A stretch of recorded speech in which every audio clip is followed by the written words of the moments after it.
Right,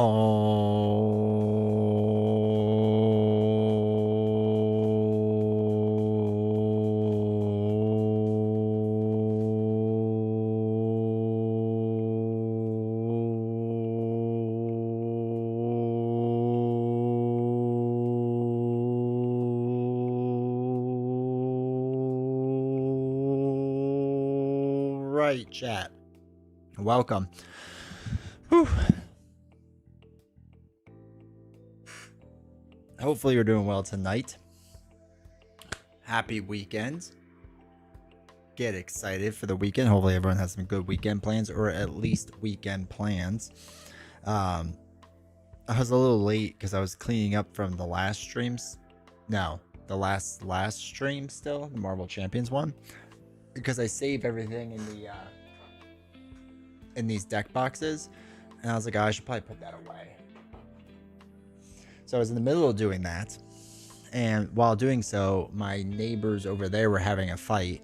And my windows are open because it's nice out. So I was trying to listen to that because I was curious. And it was nothing interesting, sadly. It's just a lot of yelling. And I was like, hope it's something good. So I'm waiting for, because the one of them drove off angry. So I'm waiting to see what happens when they come back. So yeah. And I thought I lost a card for a minute, but it was just in the wrong deck box. So I had that as well. Not even hot gossip. No, just a normal boring yelling ish. That's it. Sad. It's sad, but we have a neighbor there that's trying to sell their house, but they don't own a lawnmower, so they had to like pay someone. So we were like paying attention to that. Why not? That was all the excitement. So not a ton of excitement here. Anyway, hopefully everyone's doing well. Tiger Forever, welcome to chat. I play as a solo player. This game, like, I'm bipolar, sorry, but I like this game better than SWO. There is a variant solo play boards for it, but I straight up play Luke versus Vader. Drop my money into 20 strong. Game found today. Let's go. Oh yeah, I have to check out how that's doing. Do my usual check and see. I didn't realize they were coming out with Witcher Legacy game either. Jeez. Having to be patient with Marvel Champions and Legendary. Are we ever getting Legendary? I'm ready to give up on that. I mean, not actually, but you know what I mean. As for Marvel Champions, very intrigued to be playing Daredevil with Elektra when she drops. Same with Luke Cage and Iron Fist. Classic team-ups to play off these villains. For clarification, my initial post Star Wars deck building game, new expansion. Yeah, we're going to talk a bit about that as well. Epic, welcome to chat. I know I had the ending screen up first for whatever reason. Because they look the same, right? Like starting soon and ending. Like I guess the rogue's a little bit bigger, and apparently my bottom right's actually everything's a little bit bigger. That's weird. I don't understand. I don't have an easy way to copy and paste those things, so I get confused by it. Keith, welcome to chat. Sound of Silence, yeah. It saves without volume on for YouTube now, so I have to keep switching over. Hello there. Hello there, Link. Hopefully you're doing well. That was a quick stream. I was told there would be a stream tonight, or is that a stream of consciousness? Stream of consciousness. Honestly, nothing's actually happening. There's nothing here. My Gwen Stacy Avengers Hero board from Bias and Token arrived today? Nice. I like the Gwen Stacy one a lot. The Avengers one is good too. I like that one. I like the center out. Actually, I mean, there's very few boards I don't like. Actually, I don't know if there's any I don't like. Like Spider-Man's is kind of boring now. Like it was cool when it came out, but it seems like plain now. So, not even hot gossip, I know, right? AW, welcome to chat. Hopefully you're doing well. Get the popcorn ready. Let's go. Josh, welcome to chat. How you all doing? Played a great game with Ray and Misty last week against MODOK. I was Falcon Protection, and I was phenomenal blocking for the entire table. I think Ray is just trying to fix the audio, and he'll upload it. Dude, that's exciting. See the new topic for the Star Wars deck build? Not yet, so I'm going to read it. You doing Star Wars deck builder solo anytime? I don't know if I'll do it solo anytime soon. There's so many things I have to do still. I have to do that. I still have so much unmatched to do. I have something else I have to do. I have to do more Arkham. I have to do more Lord of the Rings. I have to do the last box of Kinfire Delve that we haven't done yet. I'm like so far behind. New haircut? Thank you. Since I leave soon for work, I was like, I have to get it cut now a little bit shorter because I have cowlicks, so it sticks out more here and here. So I have to wait for it to grow a little bit. 26.47 seconds, not bad. I was about to say you have Unmatched and a bunch of other things too. Yeah, it's just, it never ends, dude, right? I mean, I guess it's a good problem to have. So I'll take it. All right, really quick. Oh, look. Freaking legendary. Though I should pre-order this one coming out. I should pre-order that. I think it's a little bit cheaper somewhere else, so I might look at that. But I do need to pre-order that. All right, so really quick on top of that, 6 days left for 20 strong. If anyone has 20 strong questions, let me know. So I know there's a bunch of what questions about it. Is it appealing as it looks? I'm going to get the DC one. Yeah, I mean, I'll get Marvel Champions Legendary 2 just in case, but yeah. What do we got as stretch goals working on? All right, lots of Nemesis stuff. Another Nemesis hero. Nemesis new item. Tainted Grail hero. Okay, Tainted Grail new enemy. The Reaper. Let's go. I like the Reaper in the game. And Nemesis and Etherfield's new Reaper themed stuff. Okay, cool. Keep giving me Etherfield stuff. Keep giving me Etherfield stuff. That's what I want. That's what I want. Also, for those that don't know, you can now officially order Spire's End Volume 2, Episode 1. So I was talking to Greg today, and he's sending my copy like in the very first batch. So it's already shipped to me. So the second I get this, we're going to dive into this so we can go through it and play it and check it out and whatnot without hopefully spoiling too much. Well, I mean, obviously we'll spoil some stuff. But I'm excited for this. I'm a huge fan of this series of games, so I am super hyped for this as well. So yeah, so we're gonna be playing through that. So get ready for that. But you can now pre-order, or not pre-order, you actually order and it will be shipped. For those that don't know, and we've done a podcast with Greg before too and talked to him. Good guy. I've only played Nemesis. I haven't played the other two, but they look cool. Yeah, like Nemesis I need to play. I think I'm going to be going to a buddy's house soon to play it. Tainted Grail, I've always heard the first one was kind of weird and took a bit long to like get into. But Etherfields I'm a big fan of. I really enjoy it. I still have to play the expansions.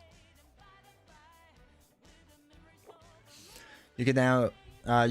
So can you buy Volume 2 without knowing the story of the first Spire's End? Yeah, I think you just need to know the general gist. I actually, if I remember correctly,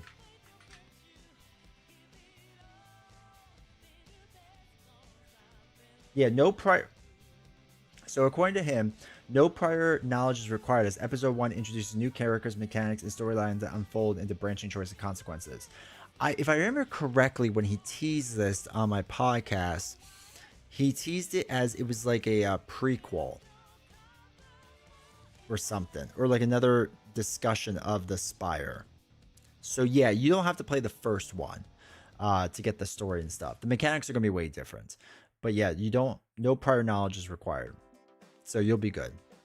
But I feel like it's either a prequel or like a different way of getting to the Spire and like more explanation of the Spire. But yeah, on Fridays with novels, only on stream. All right, 30 seconds, and I gift $10. What say you? Yeah, I could do that. I don't know how yet, but I'll do it. For $10, I can figure it out. $10, $10, right? All right, so the other thing to talk about, okay, so I have to laugh at this. So I went to this page, right? Painting Venom Mini at the moment. I hate eyes more than kids. Dude, eyes are tough. Have you ever seen like the posts people do when there's like pictures of eyes and they all look like terrible? That's what mine would look like. So the top banner here, right? They have Lawless Time. Unfathomable, Into the Abyss, Twilight Imperium. And I was like, oh, they have the Drowned City. And then it cycles back around to Arkham Horror and then back to SWU, right? And I was like, oh, that's crazy. They have the Drowned City up here. And they must have it on their website for sure. Nope. Literally promoting a thing you can't get. Oh, Fantasy Flight Games. How I love thee. How I love thee. But yeah, so they did announce a new Star Wars deck building game. This is the expansion for the very first box, from my understanding. But I haven't really read it. So, Andre, welcome to chat. How you doing, man? Hopefully you're doing well. Countless conflicts have spanned the storied history of the Star Wars galaxy, from ancient duels between Jedi and Sith to climactic battles between the Resistance and the First Order. That said, to many fans, the most iconic of all the wars that have taken place among the stars is the Galactic Civil War between the Galactic Empire and the Rebel Alliance. It's the very first conflict that stood center stage when we launched Star Wars the deck building game in March 2023, and today we return to the conflict for the next episode. So FFG is proud to announce the Rebel and Empire Reinforcements expansion for Star Wars the deck building game. Mall for Tainted grinding much though? Yeah. I think this second Tainted Grail is supposed to be better. Like less grinding. Serving as a direct expansion to the original edition of the game, this box intensifies the conflict between the Rebels and the Empire with new units, capital ships, and bases joining the fray. Also included are new mission cards that let you add reinforcements mid-game and new modes that shake up how you play. Okay. Now a standalone project. Familiar faces. Of the 140 cards included in this expansion, 50 of them are reinforcement cards. 25 for Rebels and 25 for the Empire. Unlike normal cards, reinforcement cards are not shuffled into the Galaxy deck at the start of the game. Instead, you earn them by completing special mission cards. A new type of card introduced in the expansion. So mission, faction, ability, title, points. Okay. Each reinforcement card has a corresponding mission card. While setting up the game, you shuffle all of your faction's missions into a mission deck and set the faction's reinforcement cards off to the side. At the end of setup and the start of every one of your turns during play. If you don't have a face-up mission card in front of you, you reveal 2 cards of your mission deck and pick one to keep. Place the other on the bottom. You can only complete a certain number of missions per game, so make sure you choose wisely. From then on, that mission stays in play until it's completed and its reward is claimed. To complete a mission, you must first place resources on it during your turns. However, similar to how you would spend resources to purchase cards from Galaxy Row. The main difference here is that the resources you spend on the mission remain on that mission card until it's completed, which means you can work toward the mission's completion over multiple turns. Okay, instead of having to do it all at once. Once you have a number of resources on the card equal to its mission value, designated by the number at the bottom of the card, you complete the mission, mainly gain the corresponding reinforcement on top of your deck. Okay, so it's like you work toward side schemes and you get stuff. Okay. For example, the Rebel mission Renounce the Empire. Good artwork. I wish SWU had this artwork. When you complete this mission, add to your victory pile and place Mothma from the set aside reinforcement card at the top of your deck. And you will earn Mon as a reward. Alright, 3/3 stat line. Very legit. Likewise, restore Imperial Order. You get Thrawn, right? Yeah. It will add the Admiral Thrawn unit to your deck. Other Rebel reinforcements include iconic heroes like Yoda. Yoda's expensive. R2-D2 and C-3PO. While the Imperials can call in powerful villains like Emperor Palpatine, the strongest there is, Grand Inquisitor, and Deidre Mira. Oh, Deidre. That's fun. Engineer, welcome to chat. How you doing, man? Mission cards can earn you more than just units. You can also gain access to capital ships like Home 1 and Redemption for the Rebels, and the Chimera and the Executor for the Empire. There are many powerful tools. You see Yoda? There are many powerful tools to be found within each faction's reinforcement cards, but keep in mind there's a limit to how many missions you can complete during the game. Okay, I'm calling it now. Boggs will slowly morph this into an LCG. All you have to do is release a solo mode and a duo mode, and bam, you got yourself an LCG. Do you mean Caleb? Because I don't think Boggs is with them anymore, right? Unless Boggs did this. Hey, CyberJace, how's it going? I think they want it to be. Like, I guess... What? Like, okay. What's the difference? This might be a dumb question, but, you know. Between an LCG, as it stands for, like, Arkham Horror, let's say, and Star Wars Deck Builder, where they sell expansions of cards.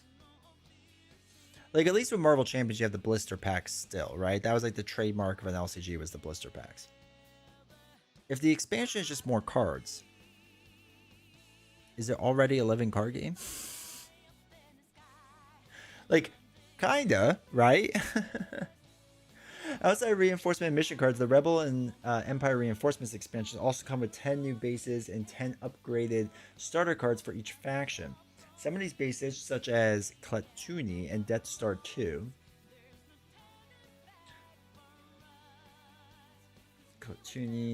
Death Star 2.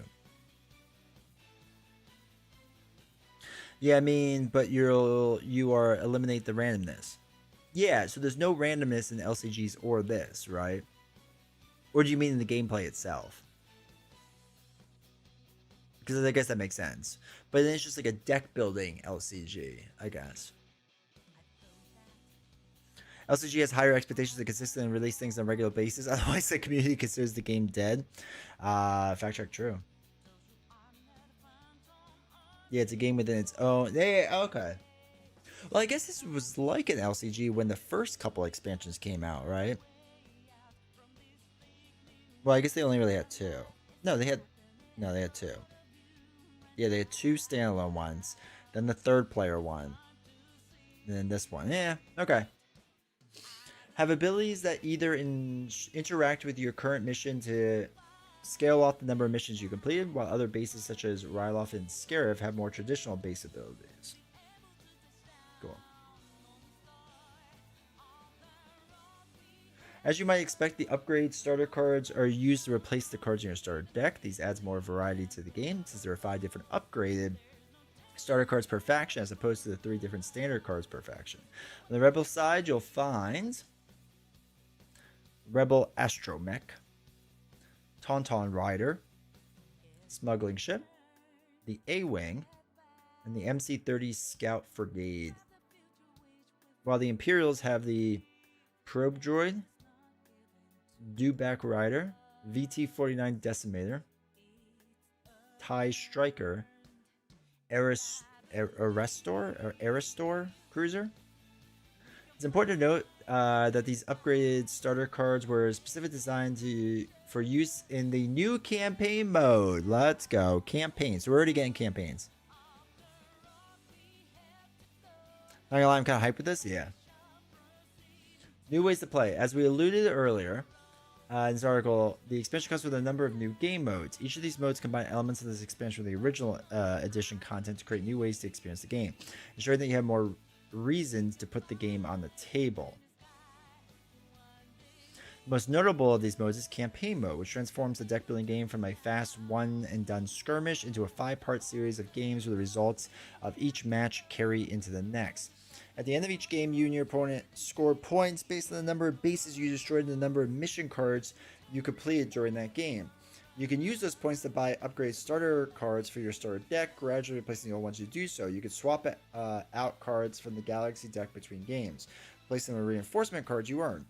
Since you're updating both the Galaxy deck and your own starter deck between games, it makes each campaign a completely unique experience. Whoever manages to destroy 5 enemy bases in Game 5 wins the campaign. We'll provide more information in campaign mode and other modes on a later date, so stay tuned for even more ways to play. Coming in July. Oh, it's going to be competing against Marvel Champions. Let's go. Would you say LCGs are just board games with cards? I mean, I think so. That's what I consider them. I agree. I almost guarantee that this is better than the base with more stuff, but compatible. Yeah. I mean, I'll get this for sure. And Caleb, I trust for sure. But yeah, in my view, LCGs are consistent expansions for board games, basically. Like, I don't see a ton of difference between the two, you know? But yeah, I think this looks cool. It's cool that they're really supporting this game a lot. Because all they have... Oh god, I hate this website. Wait, can you actually get these now?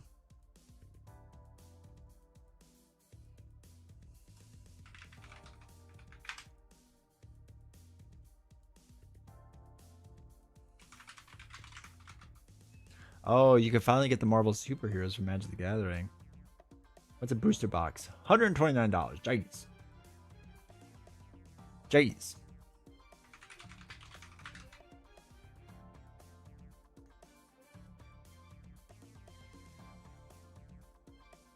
Oh yeah, you can get the starter cards. Huh.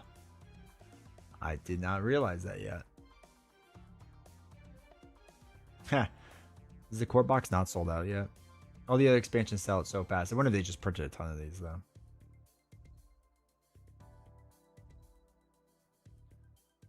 Yo, this is some sick mats.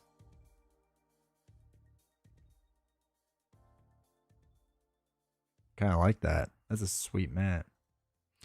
Pretty cool expansion so far, yeah.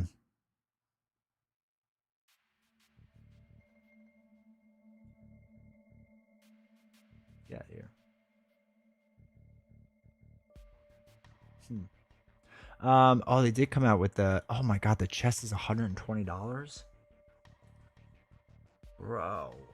I mean, don't get me wrong. This thing is like looks sweet, right? It looks cool, but it's $120.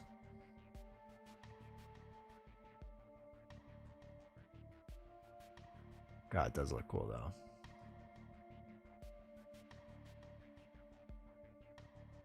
But yeah, the idea is you put your tokens in there, your decks in there, different decks in there, chaos bag, rule book, and whatever, and you could bring it to like a game night, which I really like that idea. But I'm not paying $120 for that. That's insane. Like if it could fit like half the collection, okay. Maybe. Oh man, this is already sold out. All right, so Children of the Blood pre-order already sold out. Jeez Louise. That's what I'm used to. That's the thing. I think the community is going to be excited for more gameplay stuff. Okay, we're just not loading again. The artwork is far superior to the swoosh. Some of the swoosh stuff is... I'll probably do the swoosh stuff is so bad. Wait, did they even like mention this? Hold on.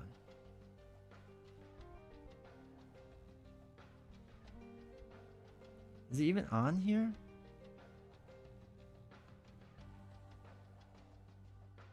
Oh, they have a new game mat for Arkham.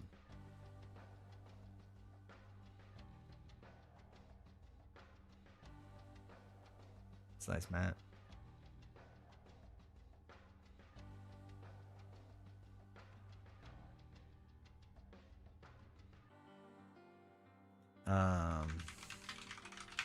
Begin justification process. Okay, let's not go that far.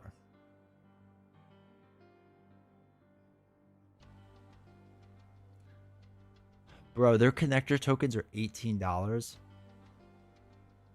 10 one-way, 12 two-way, and make it buy the same token look not that expensive.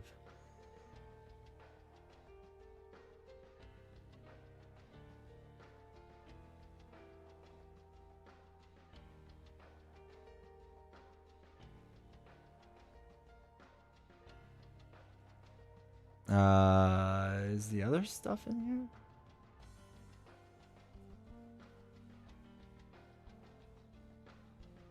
Does anyone have these game layer boxes? Like, are they good? Like 600 cards though just doesn't seem like that much. But they look super nice.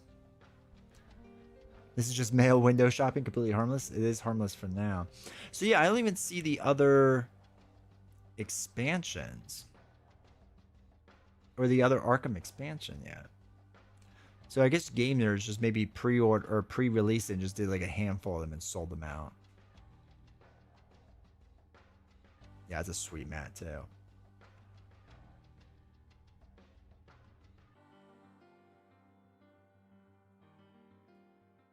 I like that too.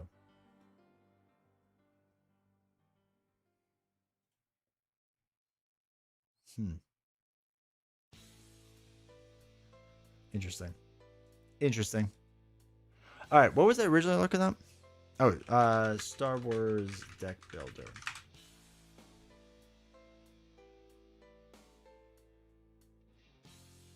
Oh, okay. Star Wars. Oh my god, I'm gonna get all the Star Wars stuff. So, oh, deck building. Okay.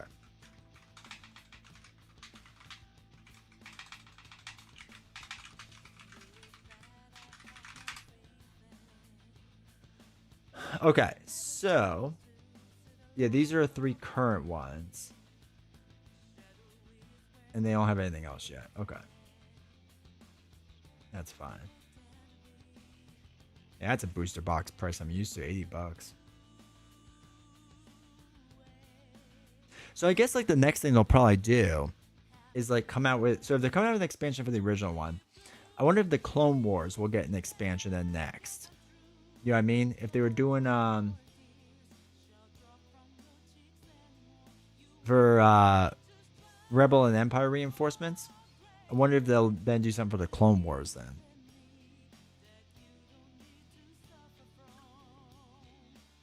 Which could be sweet. That's like Caleb's plan, is just like do expansion on top of expansions. Then come out with an expansion that combines the two. Right?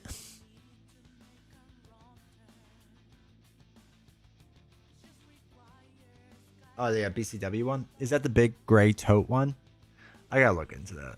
Because like I said, I hate these stupid black boxes. I gotta put something else worthless into them. Like Swoo. Or Kana.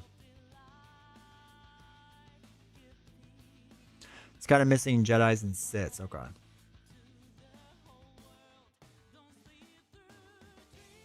But yeah, so long story short, I'll probably get it.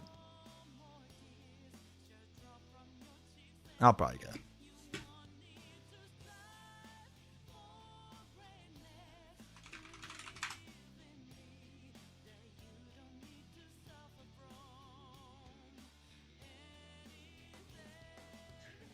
They want to look into The Witcher. Oh wait. Before I do that, there's a new Lord of the Rings game coming out. 1 to 4 players. Ascension. I never really played Ascension. Does anyone else play it? Do they like it? Is it good? Deck building game. Ooh, I don't know if I like this art or not. Played it? Is it any good? Like, did they have generic IP before? Alright, so they're doing 3 sets. The Fellowship of the Ring, 2 Towers, and Return of the King.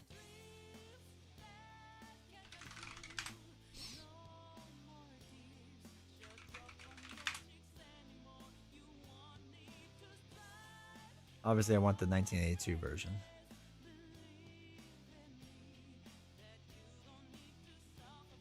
Is this it? 2010? Did they do... Oh, yeah, wait. 2 more. Hey, Starwind, how's it going? Can I not see what the other 2 are? Oh, there we go. Oh, yeah, vaguely remember the 10-year anniversary edition. To the point where it made buying the cards kind of pointless unless you're really, really a big fan. Got it. Alright, so that is like their art style. So I guess that makes sense.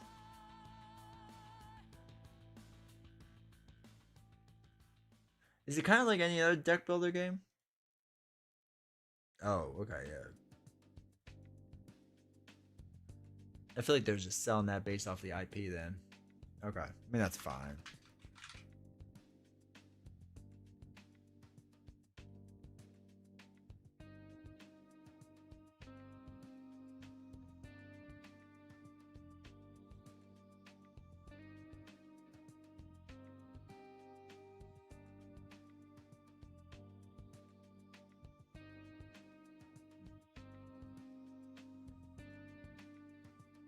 So tired of crowdfunding, but especially from established companies.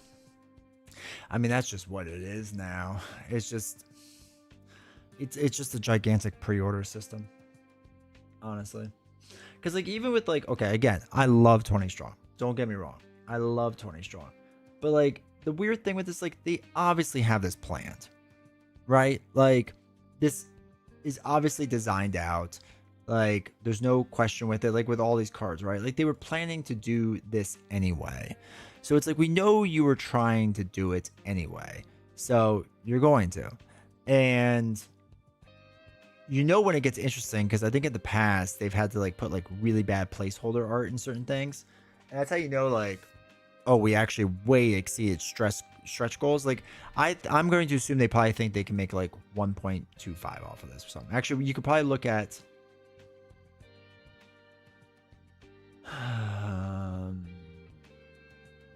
Tanglewoods. All right, so this made 1.5 million. The other one's probably going to make that much, right? Do they even have stretch goals for this game, or do they take them off? I think they sometimes take those off, don't they? Because there were definitely stretch goals in here. Actually, I don't really remember now. I thought there was. Yeah. Wow, Dragons made about $500,000. Yeah, I feel like they take it off. Cardboard, only plastic storage is for my Lord of the Rings. Oh, okay. Either Final Cloud Spire made $2.5 million, which is massive. Yeah, I think they take off the stretch goals so you can't see what it is. You have to like remember. God, I need to play this freaking campaign so bad. This game. Matter for work on chat. That's the most dad haircut I've ever seen on here, pal. Same Elliot voice. Getting the Ascension Lord of the Rings for sure. Yeah, I'll have to check it out. Like it'll depend on obviously price and whatnot, so.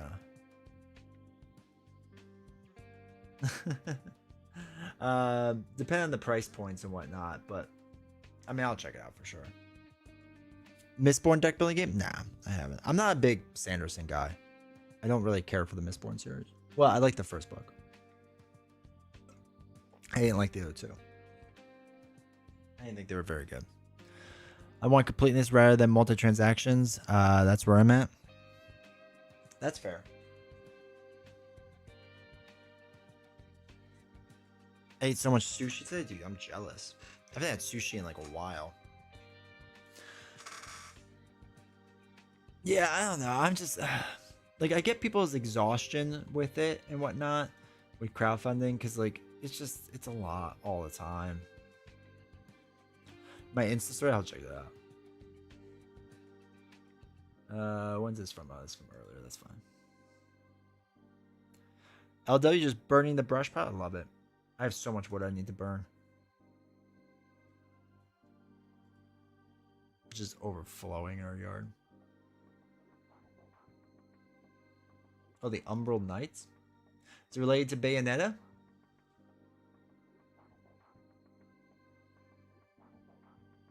Probably not. No.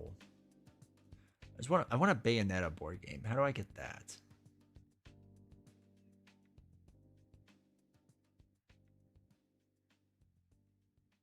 Pretty artwork. Ah, chips. Everyone loves chips. It's good, but I don't care for the others. Yeah. Yeah, Dungeon Crawler novels likes a lot. Yeah, first Mistborn book. This is the same with all Sanderson stuff. I enjoy Sanderson's first book, generally speaking, of any series. And I think it goes downhill pretty fast. Man, they're really selling these poker chips hard, man.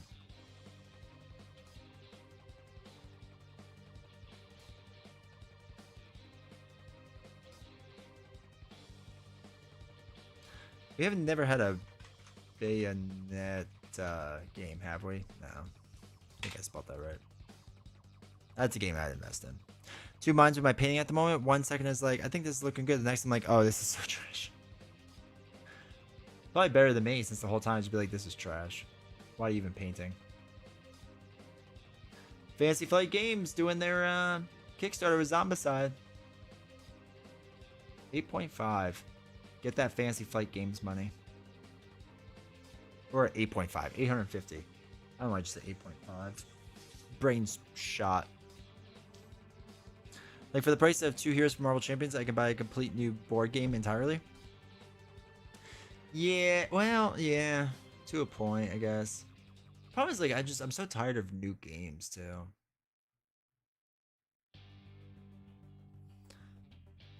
Like, I want to try to fix this a little bit, but I know I'll just make it worse, so I should be happy with this. Dude, I'm perfectionist with that stuff. Does every game have to be a Kickstarter now? Yep. Well, this is the dirty little secret that no one really talks about, but we all know, is the Kickstarter loop cycle. Because they do their aggressive. A lot of games now are $50. Yeah. Well, especially on, like, I mean, Game Nerds sometimes find it cheaper. But yeah, I mean, expansion's $40.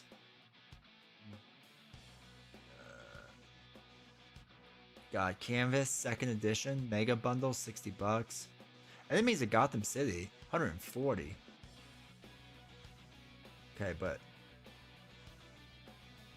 the art though.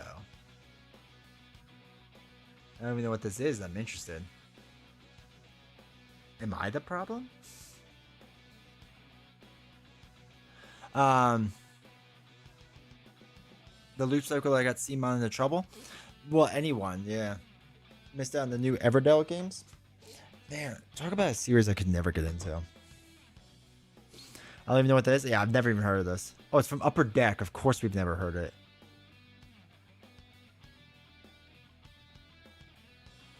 They're doing everything but coming out with DC Legendary.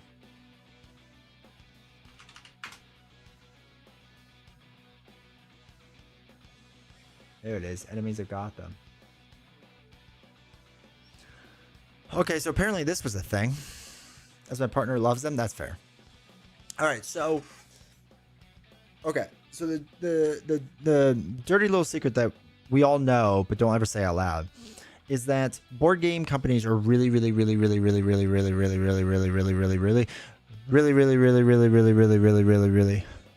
bad at marketing. Like, they're exceptionally bad at marketing. They may be the worst marketers in the world. They can't do it. Like, they very rarely hire true marketers. They hire people who really like board games, who have like some base level knowledge of marketing. Now, I'm not like a super expert or anything, but I've done my fair share of marketing.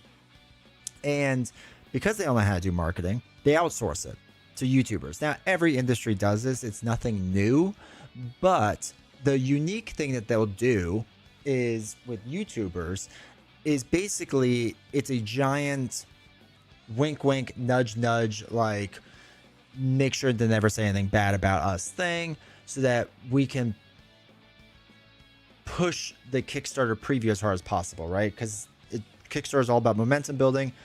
We all know this. If it doesn't do well the first week, even if they hit their goal and it doesn't hit their secret funding amount, which is what they really want, then they just cancel the Kickstarter, right? Funding goals mean absolutely nothing. So whatever.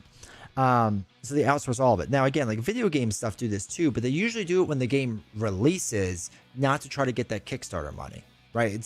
It's different in that sense, because they are just trying to push their Kickstarter so incredibly hard. And honestly, like, I'm not even a big fan of Stonemaier Games. Like, I like some of their stuff. I think it's fine. Not like a massive fan of it, but at least like Jamie took like the right approach of just like, we're gonna make the game, print it, here it is, buy my thing.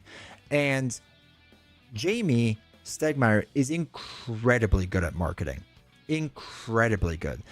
Yes, he does like the same preview stuff, but not in the same like wink wink nudge nudge that everyone else does. He really doesn't do it. He does cycle through a lot of creators, but that's it. He understands marketing. He understands how to be forward facing about this stuff. Chip Theory Games is a bit better, but they haven't quite cracked it yet. So anyway, they spent all this money on YouTubers, and then when they realize that they can't do this, right? They can't do all the heavy lifting, because YouTubers we're not very good at a lot of marketing stuff. So we kind of rely on the game's momentum from other places to raise our views, right? Like even when you look at people that do Kickstarter previews, like some of their views will just drop on games no one's ever heard of because people care about the game, not the content creator, which is kind of an issue, right? With a lot of content creators. So anyway, they pay a lot for that. Then, because they don't know how to do anything else, they just dump money on Facebook ads and Instagram ads. They dump money onto this. And it's just, this is why all your stuff costs so much. Because the marketing budgets of some of these games would astound you what they pay. Not thousands of dollars, tens of thousands of dollars they spend on Instagram and Facebook ads. Okay? Tens of thousands. It's crazy. All right, hold on, I gotta catch up. It would be smart. They would advertise champions to big comic channels. There's so much. The problem is, I don't think the board game all right, so I was having this weird thought the other day. I don't think the internal area of the board game industry, like the diehards, want board games to get bigger. I don't think they want it to go mainstream. Obviously, board game publishers were like that, but they don't know how to market the two different segments. If you like glance around on Reddit, like on the board game tab, there's so many like things that like, okay. All right, here's my controversial hot take for the night. This is super hot and controversial, so I'm sorry if it upsets anyone. There are board game people on Reddit that will just publicly shun super like one man or one woman studio that's just trying to like get some recognition, not selling the thing, just get some recognition, and they put placeholder AI art. You can have whatever thoughts and feelings you want about AI art. I don't care. But they're not even selling the art. They're just using it as a placeholder to get an idea by. And people are out there just condemning them and saying, never support this small guy or gal. Like, that's wild to me. And they're like, why don't they just use, like, I don't know, stuff from, what are some of those paid art sites? Like Getty and whatnot. Why don't they just use, like, Getty Images? Well, because that costs a lot of money. We have to use Getty Images, and it costs a lot of money. And there's licensing issues. There's a whole thing because technically you can't resell it to make it. It's a whole big thing. There's a lot of contracts with it because then you need a higher account tier to be paying for more expensive stuff. It's a whole big thing. But anyway, why don't you just do that? Why don't you use like clip art or whatever? Okay, well, clip art doesn't really work for a lot of things they're trying to do. So anyway, they want it to be like this pure art form. And I get it if you're saying like, hey, once you make the game and they're trying to sell it, don't have AI art in it. Different argument. Get that argument. I understand that argument. That's fine. When people are just trying to say like, this is my idea that I'm trying to launch off the ground, I just want some visual, right? I don't have money yet because we're just in the starting process. They're already getting like expelled from the board game community. So anyway, then the board game community also says like, well, we don't want to support XYZ company for whatever reason. We're tired of Kickstarters, which I understand, which because I am as well. There's just that core group like does not want this market to expand. And on the flip side, the board game industry doesn't really want to expand either, because the average Joe Schmo, for lack of a better person, is not going to go to Kickstarter to buy a game, right? Like, think of us outside this little space with board games. Like, they're used to just going to Target and whatnot. I understand it's very hard to get into Target and whatnot, but they're not trying to expand outward. Like, no one's trying to expand outward to get new people in. You have Markiplier, one of the biggest YouTube channels, who on several of his videos and live streams has talked about how much he enjoys playing Nemesis from Awakened Realms. You have Mr. Beast, who is really good at the one Dune game, right? Like, he won a tournament. How is that not being marketed to a broader audience then? Right? How are you not pushing that more? They come out with some very generic press release and they put it out one time and they go, oh, that's good. Are you kidding me? Mr. Beast, I don't even like Mr. Beast, but the biggest YouTuber in the world, and you're not like running with that for marketing? It's crazy because they're just not good marketers.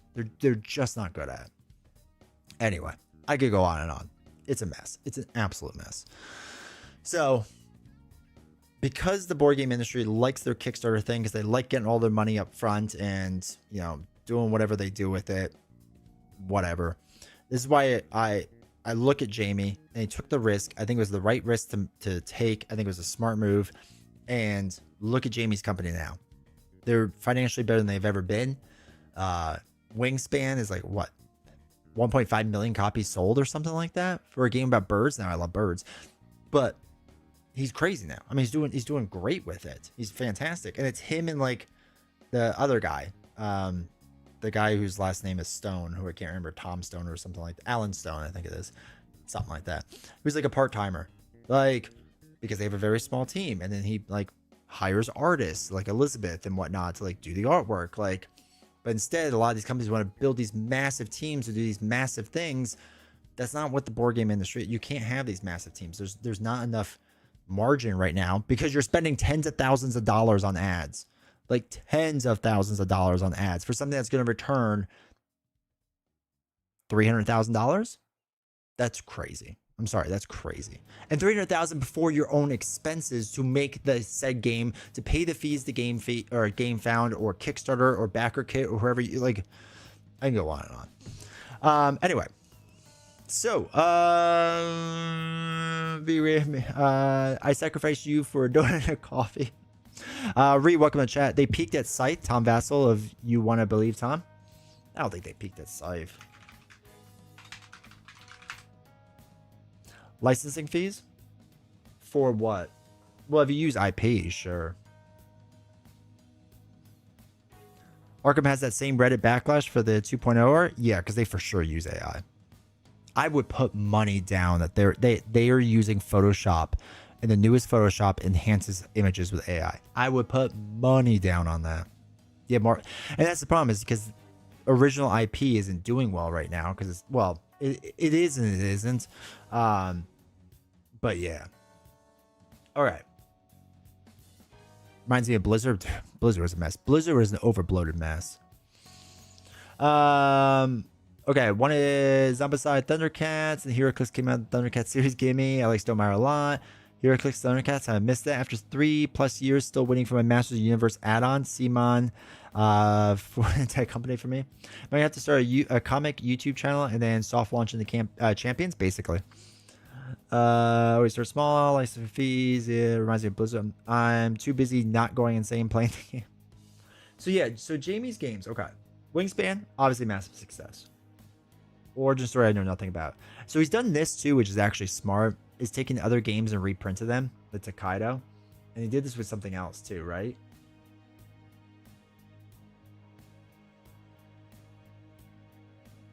Did he do it with something else? Or am I just being crazy? I thought there, oh wait.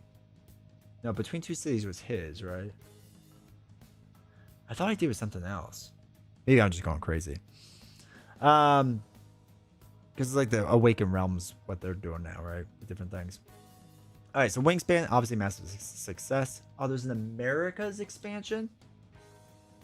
Oh, I don't need any more birds, but I want American birds. Does it have an Oriole?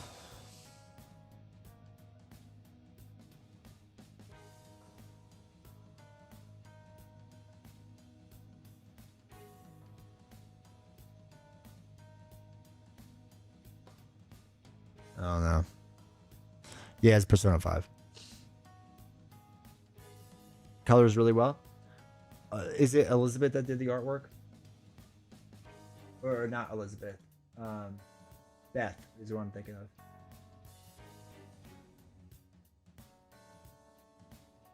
Is that who did the original artwork? Beth something?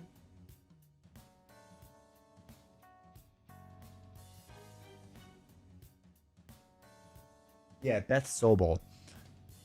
Her artwork is phenomenal. She's a brilliant artist. And she didn't do it on that. Interesting. Yeah, I wasn't thinking of Elizabeth Hargrave. I was thinking of Beth Strobel, the art director. I think she's incredibly talented. I'm on painting Venom's base. He's fine, not perfect. But now I know if I try to ruin half of it. Oh, Wormspan has a Dragon Academy?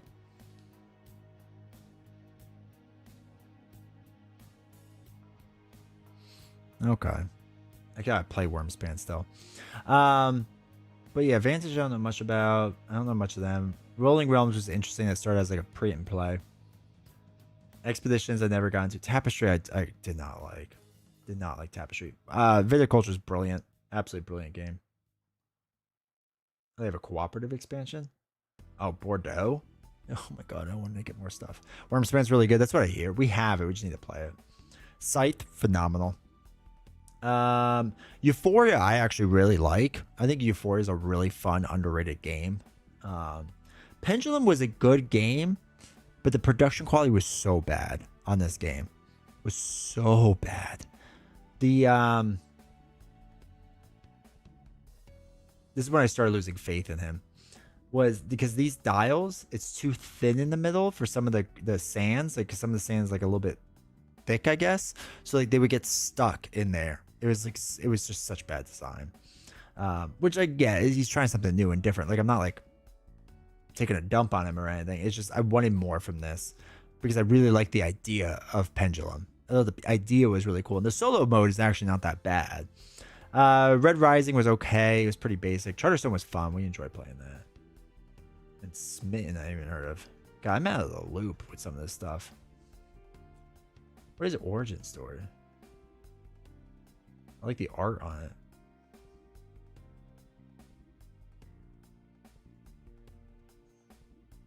Oh, it's a superhero one. Okay. Huh. Those are fun dials. Good for him, man. He's got fun components.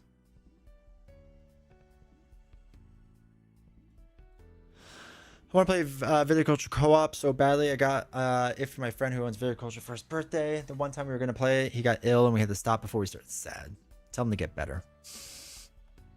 All right, so enemies of Gotham. Birds. It's bird law.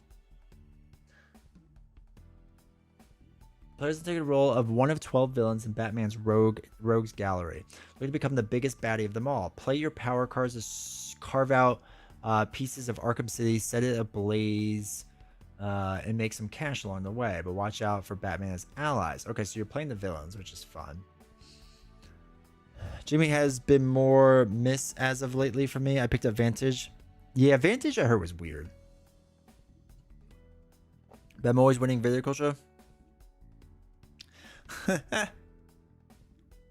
That's funny with Viticulture. Alright, so 165 cards, 84 building toppers, 22 figures, 100 tokens, 1 cube tower. Okay, oh, a metal coin. Their favorite thing to have. A metal coin. Freeze, Harley Quinn, who I'm going to be every time. The Penguin.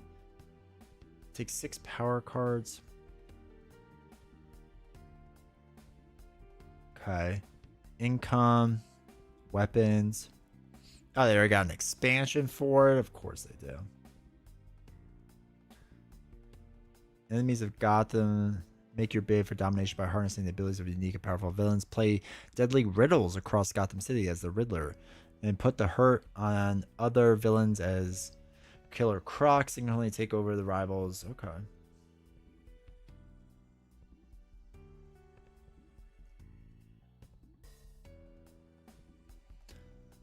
With the two faces up. Alright, so 6-piece Gotham board, 12 villains.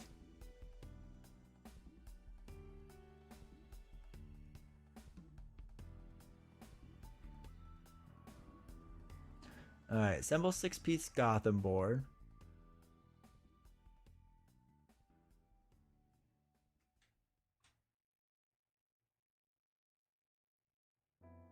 Wait, why is the numbering like weird?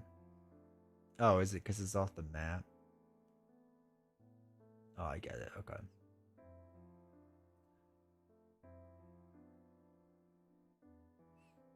Is this an expansion of Batman Arkham Chronicles? No, I think it's its own game.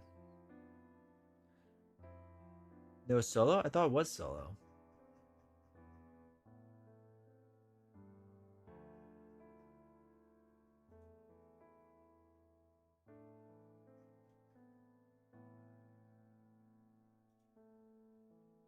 Am I just that blind?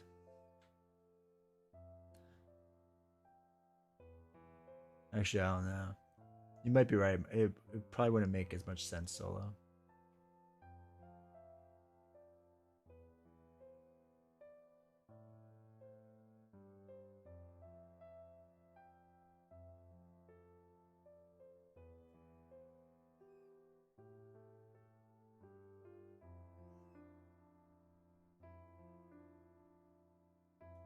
All right, yeah, 5 rounds in 5-player game. Yeah, 2, 3, or 4-player. Yeah, you're right. So it's only 2.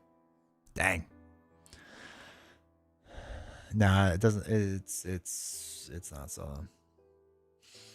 I started Joe Abercrombie's The Blade itself, and I just picked up today Beneath the Trees Where Nobody Sees the graphic novel. The Blade itself trilogy is really good. Tell us player count. That should always be front and center. Exactly. That's because they know solo game is getting so big, but it's harder to design for. So companies just don't want to do it. I mean, I get it.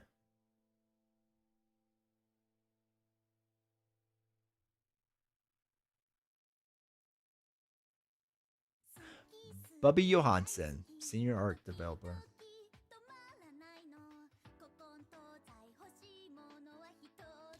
What IP would 20 strong shoot for? 20 strong integrate.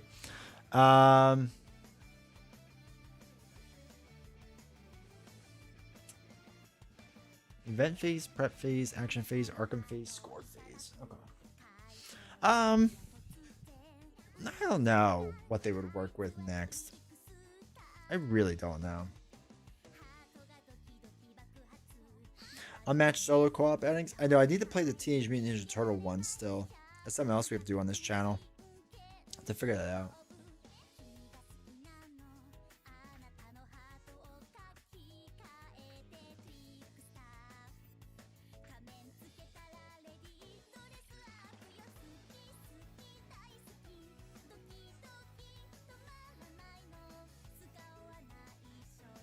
So they released this before DC Legendary? Yeah.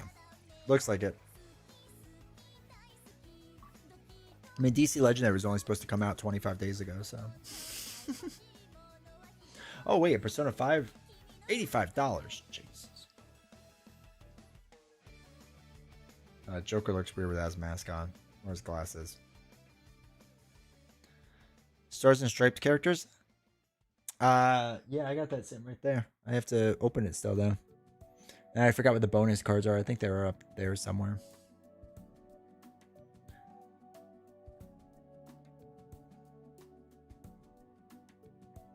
Is Unmaster? They have Hellboy coming out soon, right? It's like their next thing.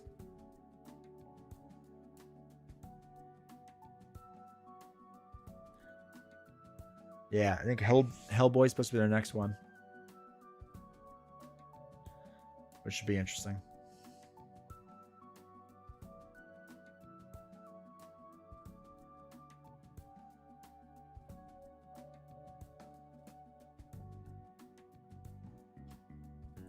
But yeah, Unmatched is killing it. They're doing a good job. I wonder how much Unmatched is like carrying this company right now. I don't mean that like in a bad way, just in a curious way.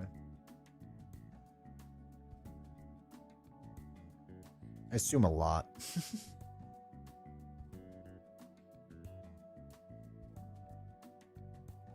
Guys, just like everything coming out too is like card games. It's just a bunch of card games. Tokyo Ghoul, jeez.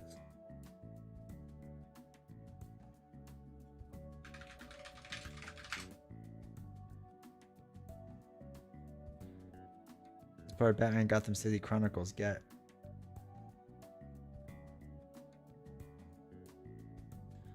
This is the Americas. Flip 7 second edition.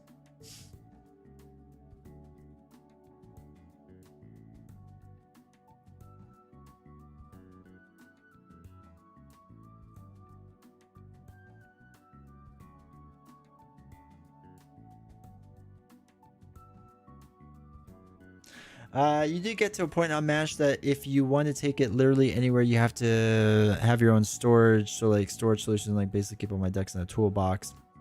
I have some stuff so I can take all of the stuff with me. It's okay, let's play co-op. Choose from. Well, they have that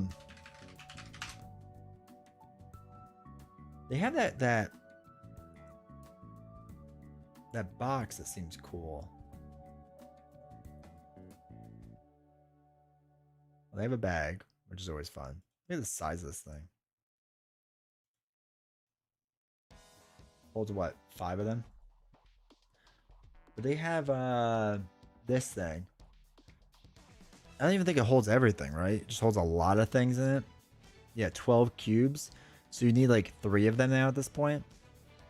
But I do like this idea a lot.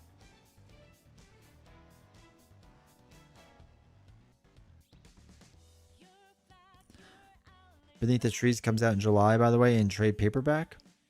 Nice. I don't know if I know Beneath the Trees.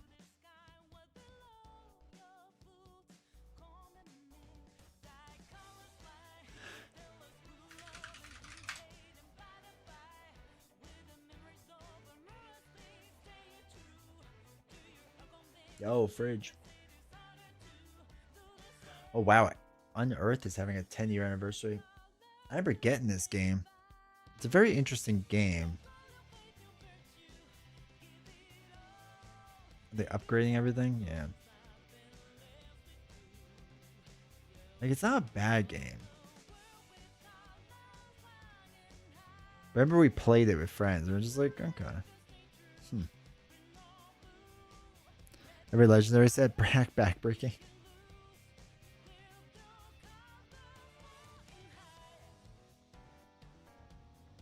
I need they put tags on this stuff or no? No, I need to know.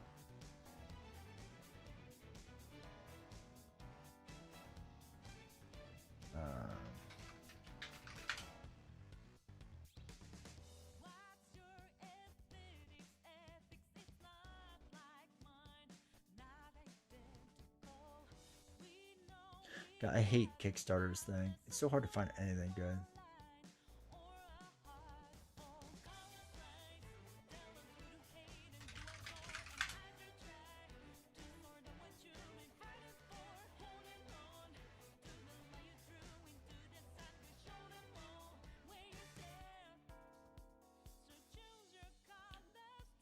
It's like 12 so that's how many unmatched characters. Let's assume you get started playing.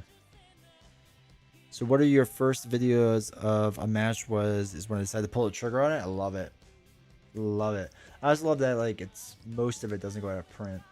Like I know some of it has from the IP stuff, but actually 20 strong Buffy the Vampire Slayer. Let's go.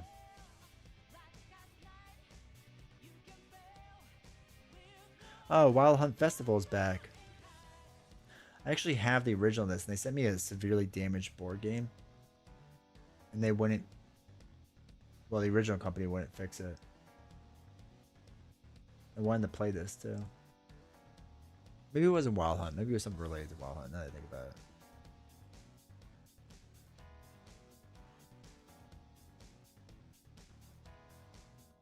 Tell us who to love and who to hate. Yeah, I'm going to be singing this all day. Thanks, D-Twin. Good. God, I hate Kickstarter's website so much.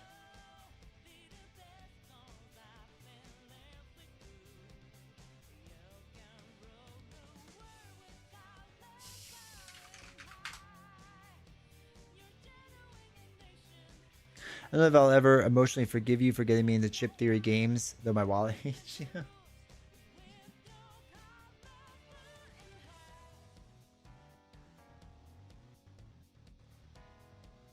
So Dungeon Crawler is coming out of the board game, of course. Of course. If after playing Persona 5, so hardcore across my mind.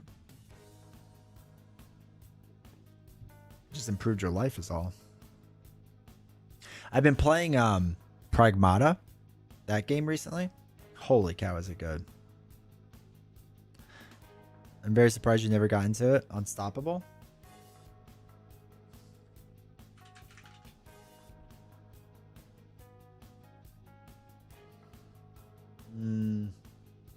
I think I asked Renegade for this. And they were like, who are you? I was like, I don't know who I am. Pragmata is great. Dude, it's phenomenal. Holy cow. I thought it was going to be an overhyped game. I was wrong. I was wrong. God, even like the hotness list is like, I don't know, like I just haven't heard half of these games, man. I must be so out of the loop. Capcom's on fire, dude. They can't miss. They cannot miss right now.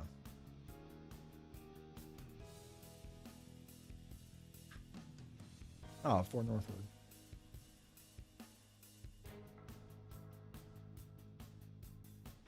Toy Battle is really fun. I never even heard of it. Man, I'm so out of the loop, man. Oh, Gloomhaven down to 4th. Good for it. Keep pushing that game down.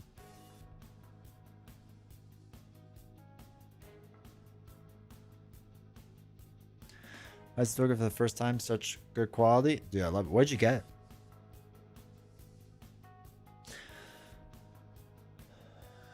I gotta look into Slay the Spire 2. Slay the Spire 2. That's another thing. Yeah, Slay the Spire, the board game. It has not help you break into success. Like one of my very few things I put that I owned.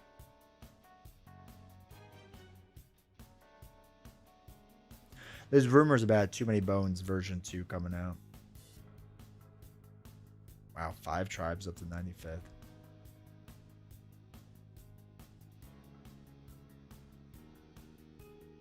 Ugh. Ugh.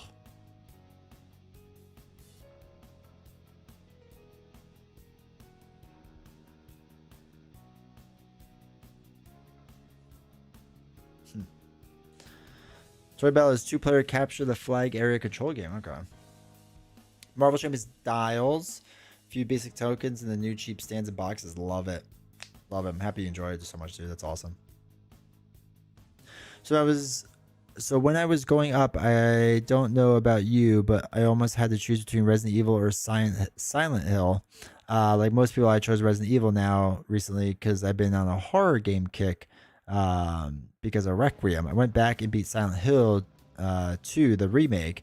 I gotta say, I don't think I put the original. That game is close to being a masterpiece. Silent Hill 2 is an incredibly good game. I between the two of them, like I played both, and I remember when Silent Hill 1 came out, and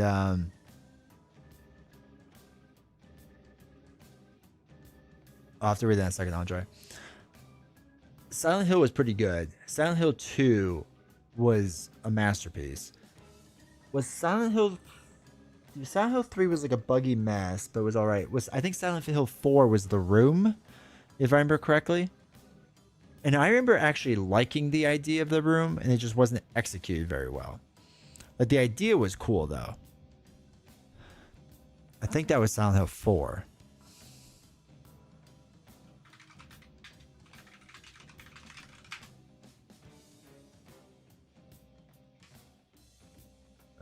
What am I looking for?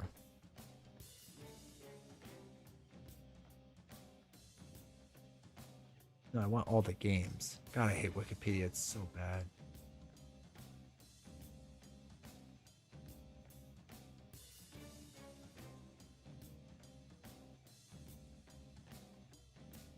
Yeah, Silent Hill 4, The Room. Okay. I've never heard Downpour. Oh yeah, Homecoming was weird too.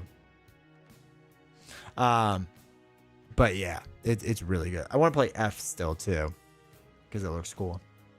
But yeah, Resident Evil games, some of my favorite to this day. I mean, just absolutely amazing. Just really good stuff. I've played Requiem, I think 5 times now. I've played through it. I could beat it in about like 3.5 to 4.5 hours. So I'm doing insanity runs now. So yeah, that's what I've been doing with that. And then I want to go back and play 4 Remake some more.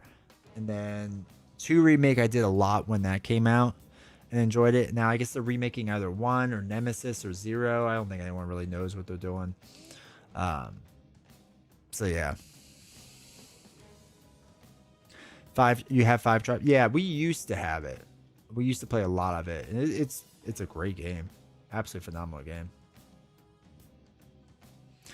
Chip Theories did confirm they are working on Too Many Bones 2 game, but it won't be called Too Many Bones. Also, they'll play different and have different characters. They're very scarce on the details, which I understand. Are they calling it Elder Scrolls? I know they need like another We've talked about this, that most good companies have 3 pillars of games, and they're kind of running out of pillars. Because essentially, well, I guess they have their 3. So they have Elder Scrolls, which obviously is doing well for them. Too Many Bones, they're done with. 20 Strong is very good. Cloudspire, they're done. Hoplo, I don't think they're doing much else with now. I mean, I'm sure another expansion will come out eventually. Burn Cycle's done. Roth, I don't think is as big as they want it to be. And Dragons, who knows if they do more. But, yeah. I did get in the mail the, what am I looking for? Why can't I click on that? I did get this in the mail. I haven't opened it up yet, though. The box is just sitting downstairs. I gotta see how it fits.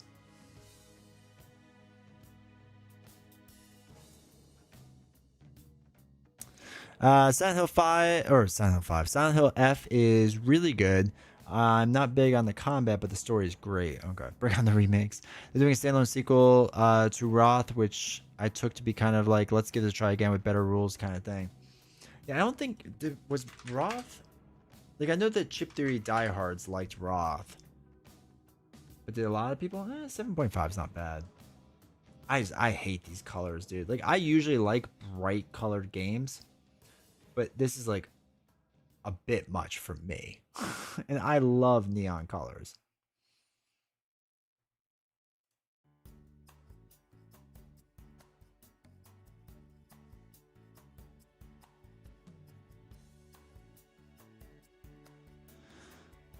Yeah, it's pretty Jerry Garcia right there.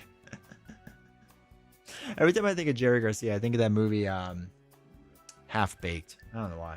That always comes to mind.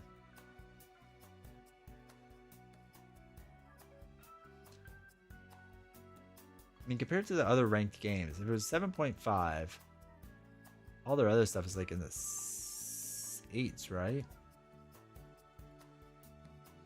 Actually, is it one of their lowest ranked standalone games? No, probably Burn Cycle is the lowest.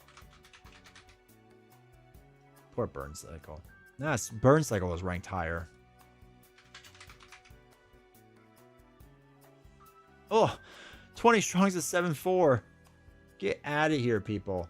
Get out of here. BGG disappointed me once again.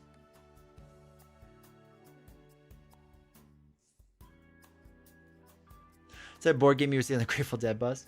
Dutch says I need back on me. That's almost rude to 20 Strong, right? Like, get out of here with that. Get out of here with that. That's haters hating.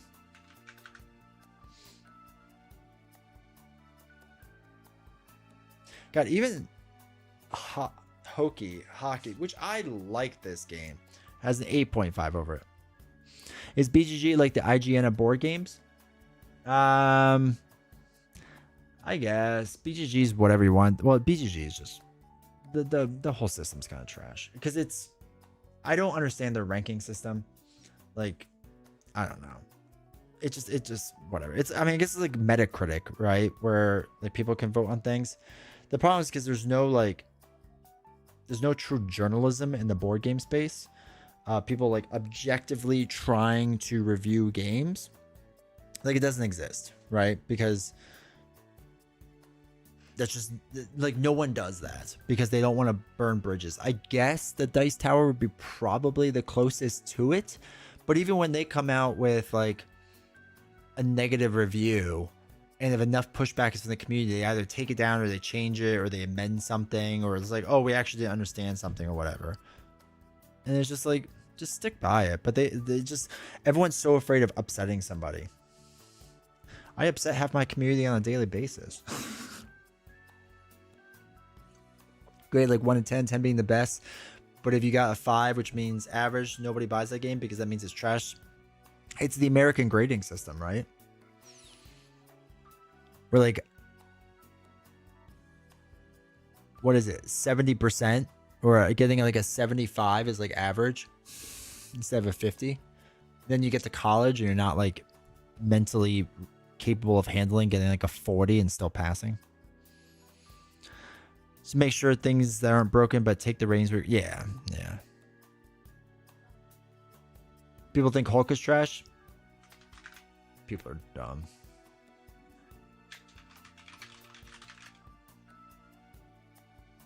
I'm just gonna say this: the Hulk Hero Pack is rated at 7.3. So, you know. Actually, wait. 8.1. So wait, what's like Doctor Strange? What's Doctor Strange rated? 8.5. Oh wait, I'm scared.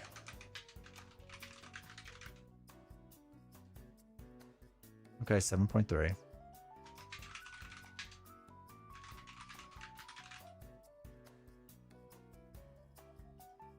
War Machine's 8.1? Wait.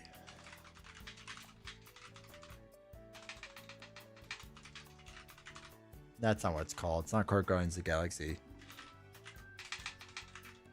Galaxy's Most Wanted.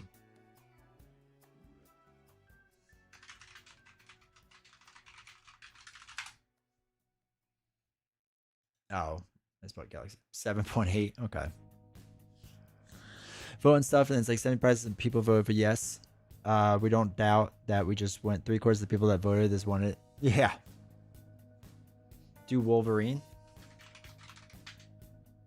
Oh wait, can I just do Mortal Champions? Okay. I also don't know what a geek rating is, but whatever. So wait, average rating. So the best one was Sinmo. This is just so much easier. With a geek rating of 6.4, whatever that means. Okay, Sinmo was their best at 8.6. Mutant Genesis, 8.6. Age of Apocalypse, 8.6. Next was an 8.6. Are you kidding me? God, Board Game Geek. All right, Wolverine, basically an 8.6. X-23, 8.5. Mad Titan Shadow, 8.5. Winter Soldier, 8.5. Agents of S.H.I.E.L.D., 8.5. Okay, people.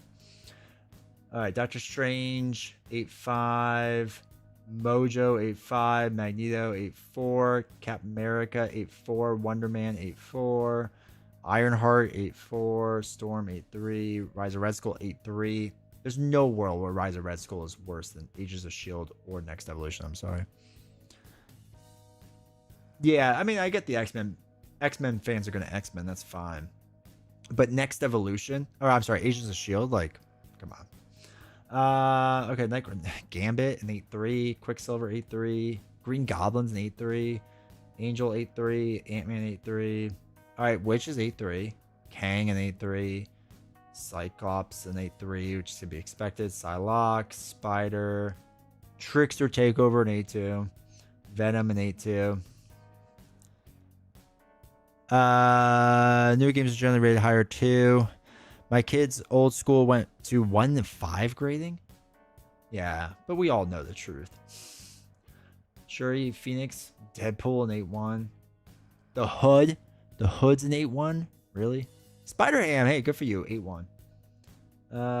The base games 8.1. Black Widow, Nova, Falcon, an 8. War Machine, Vision. All right, what are we gonna think is the worst then?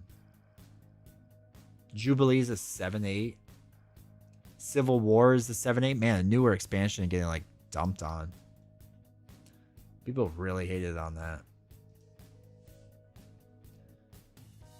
Thor's down there. Since it's SmackDown's down there. Wrecking Crew, Valkyrie. Man, Valkyrie and Hulk are the bottom two. Then back at some games like say Spirit Island first came out, and they say that it's still popular now as it was the type of thing. I never figured out how to play Spider-Ham well. Clarity of purpose, basically. So yeah, the community has said that Hulk, who is the most powerful hero undeniably, is the worst. Then Valkyrie, Wrecking Crew. I'm like shocked that since there was SmackDown, it's that low. Bottom two because they make the game too easy. Yeah, I get it. Yeah, for sure. Thor, man, Jubilee being that low is crazy. I always thought Jubilee was more popular. I thought I was the weird one with Jubilee, right? Like I thought I was like the one that just didn't get Jubilee.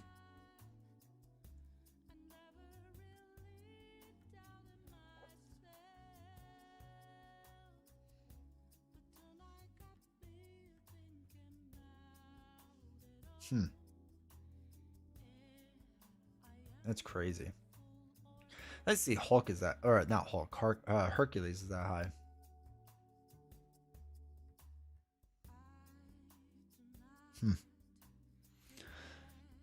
Miss Marvel deserves higher. Yeah, I think so too. My entire Cheech and Chong high school is 7.0 curve. It's a smart man. Jubilee, all they had to do was just make her side scheme not be alter ego only, and it would have fixed every problem I had with her. Yeah. Jubilee's kind of like Star-Lord for me. I see people do amazing stuff with her, but I can't seem to do it myself. Yeah. I agree. So wait, what was the lowest rated X-Men? Was it Jubilee? That was the worst X-Men? Yeah. And the next worst was... Man, Vision being down there is shocking too. Then Iceman, which I get. Then Rogue. I feel like a lot of people like Rogue.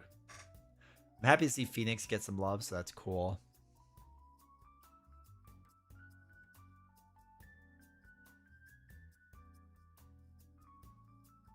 Psylocke. Okay, Psylocke's a little tough. I'm surprised Cyclops isn't much higher, considering how many people love Cyclops. Like, Angel being that high is great, because I love Angel. But, like, kind of shocking for me. Same with Quicksilver. Like, being that high. Seems weird to me.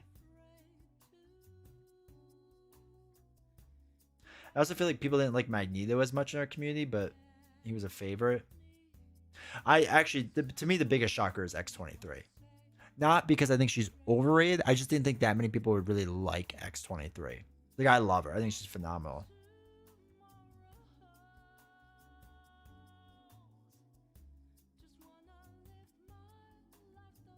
I'm trying to think if we're missing heroes.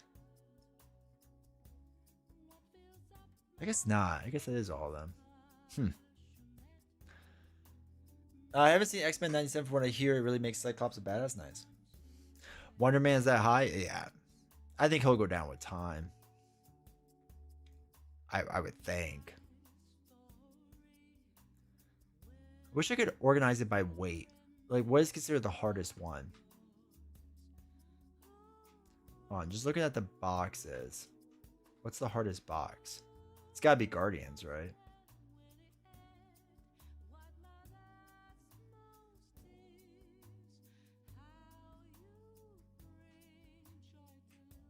Alright, what do we think weight-wise? Where's Herc? He's near the bottom. Well, he's kind of in the middle, actually.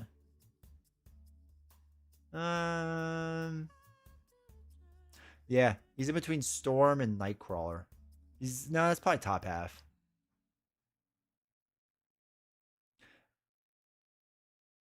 Yeah, Herc is pretty high up there.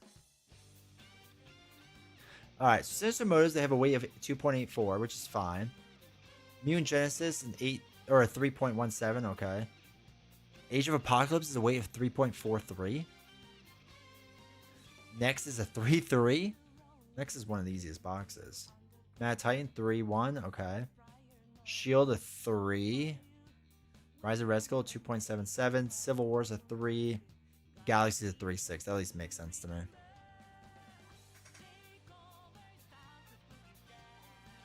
Man, I'm not gonna lie, I really hope they don't do my man Daredevil dirty. So far, they've done my 1 and 2 great Iron Man and Doctor Strange. Happy about how they turned out, but I really want Daredevil to turn out well. I don't know, man. I don't know. I want it to, because again, I want all the Daredevil fans to get someone they really enjoy and really love. I don't know. I'd be a little worried about it, personally. All right, hold on.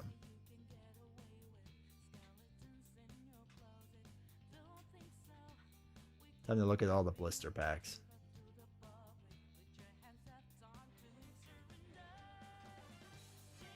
I want to see what people think is a complicated hero.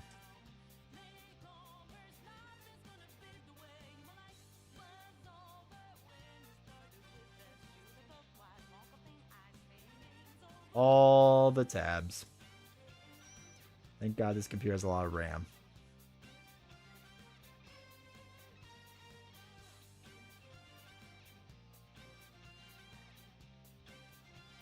I don't remember if I did War Machine. I want to do it to the side. I want to do it like this. Don't judge me, computer. You will open all these and you will like it. Okay.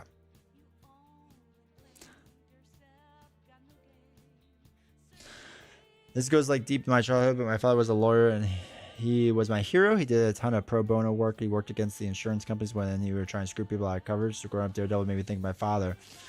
That's cool. That's cool. I do like that a lot. It's awesome to have that connection. Rise of Red Skull is amazing. 2.77. Iceman, this Sense deck. I know people want Daredevil, so they'll just make a broken Doctor Strange. Yeah, or about too. X-Men gameplay, I would Snoopy dance. Alright. So Wolverine is a weight complexity of a 2. X-23 is a 3. Okay. Winter Soldier is 3. Strange is a 2-8. Strange should be a 1, but okay. Mojo a 3. Magneto a 2.75. Captain America 2.4. Wonder Man a 3.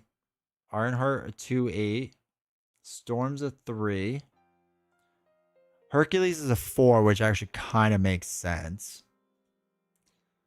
Nightcrawler's a 3. Gambit I feel like is tough to get to work really well. 2.5. Quicksilver's a 2.83. I think Quicksilver's one of the most straightforward heroes out there. Green Goblin 2.89. Angel a 3. Ant-Man a 2.71. Scarlet Witch a 2.8. Okay. Kang a 3.45. Okay. Cyclops a 2.6. Psylocke a 3. I think Psylocke's a little more complicated than that. Spider a 3.2. Kind of makes a bit of sense. Trickster Takeover a 3. Venom a 2.7. Gamora 2.75. Silk a 3. I think Silk should be a little higher. Silk's weird for people. Shuri a 3. Phoenix 2.4. Deadpool's a 3. Deadpool's the easiest hero to play. The Hood's a 2.8. Rogue is a 3. Spider-Ham a 3. Iceman a 3. Black Widow a 2.86. Nova a 2.83. Falcon a 3. War Machine a 2.6. Vision a 2.8. Star-Lord a 3. Drax a 2.83. Nebula a 3. Miss Marvel a 2.71. Jubilee a 3. Wasp a 3. Thor a 3. Since we're SmackDown a 3. Wrecking Crew a 2. Wrecking Crew should be like a 1. Valkyrie's a 3. Hulk is a 2.15. Hey, Beast, how's it going? I think Elektra's going to turn out pretty cool because she got that dying come back to life thing, that intervention by the hands. If they do that correctly, I'd be surprised. Luke Cage will just show you how will be, Luke Cage, Jessica Jones is going to be interesting. Yeah.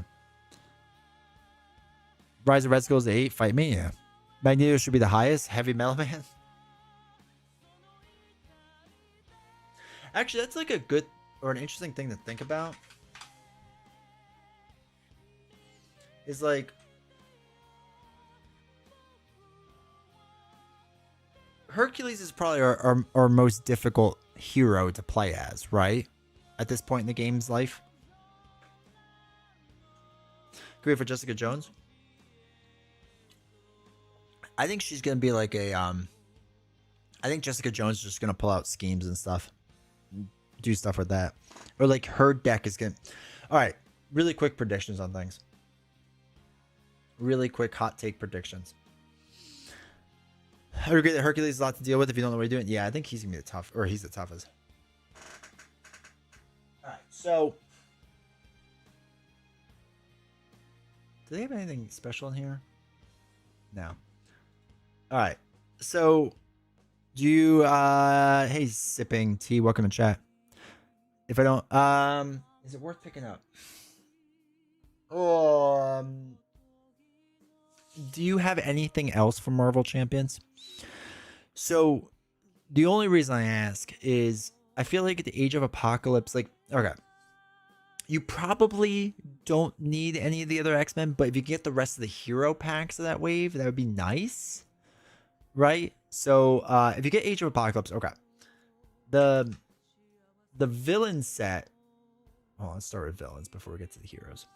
So like Unis is fine on his own, right? And Four Horsemen is whatever. I'm not a big fan of Four Horsemen, but I do think APOC 1 is good. I like Dork Beast. I think he's good.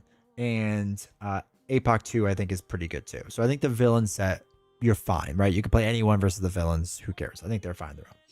What I will say is with Bishop, the one thing that's really nice with Bishop is that he's very starter friendly and he works really, really well. The other big thing with Bishop is that it comes with the sidekick stuff. And this is why I asked, do you have anything else? There are a lot of cool like things you can do with sidekick. It's a really fun build. And this deck has everything you need for sidekick. Like you're basically good with this because you just need side by side and suit up. So it's great for that. Just lots of, okay. So sidekick's a lot of fun to build out on. Like a lot of fun.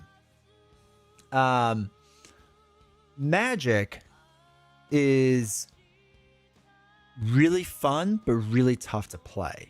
And I feel like you need other X-Men cards that don't exist.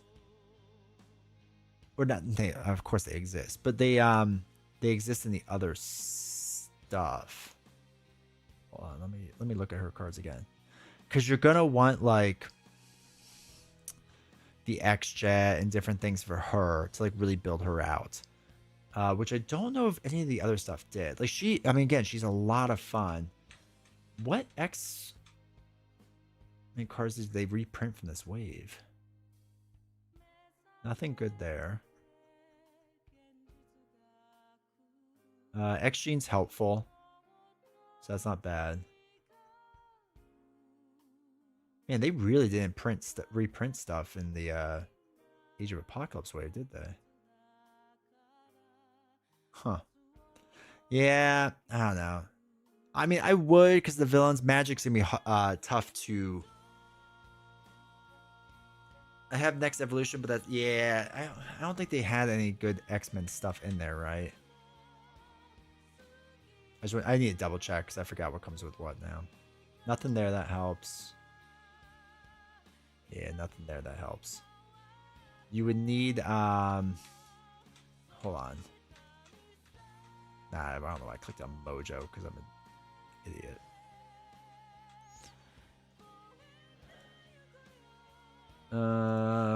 Yo, open this up. There we go. Okay, so what did Rogue have that was good? X-Gene is fine. It's helpful. And are they all in that X-Men box? Like the cards you need? Because X-Jet's big. Professor X is big. X-Mansion's nice. Okay, those are the big cards. Some of the big cards.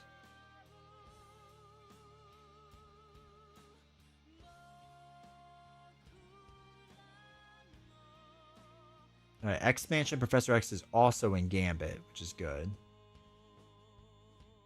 Alright, so Storm had Forge, which is nice. Utopia, which is really nice. Okay, Storm is like a really good pack to get for X-Men stuff. Getting Forge, X-Jet, X-Mansion, Utopia is massive. I can see why she went out of print so fast. What did Wolverine have? Weapon X is that's fine.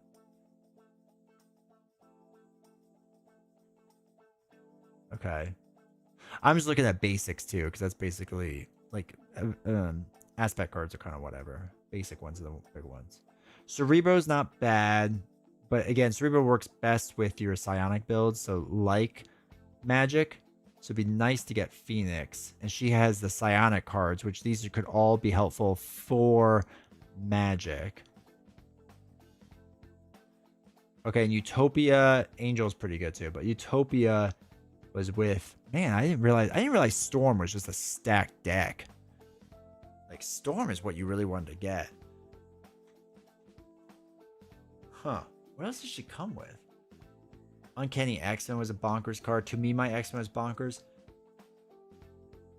Do I have to look back at this? Storm might be one of the like better hero packs out there for like building out. So yeah, I mean, if you can get Age of Apocalypse for a reasonable price, I probably would, right? But Magic is gonna be really hard to run. It's gonna be tough. You could probably do it, but it's gonna be tough.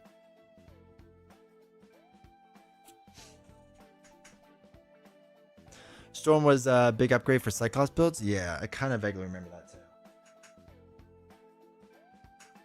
Okay, chat. So super hot takes.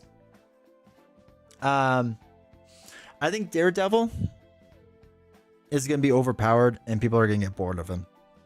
I think, unfortunately, they're going to...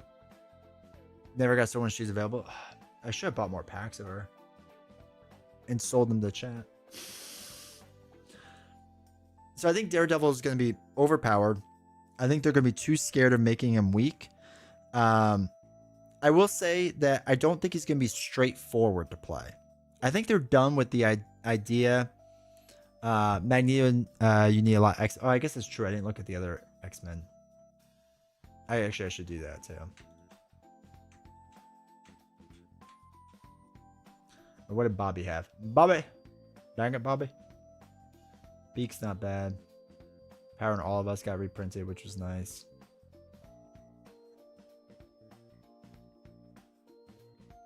Okay, XG and Jubilee. Nightcrawler didn't have much.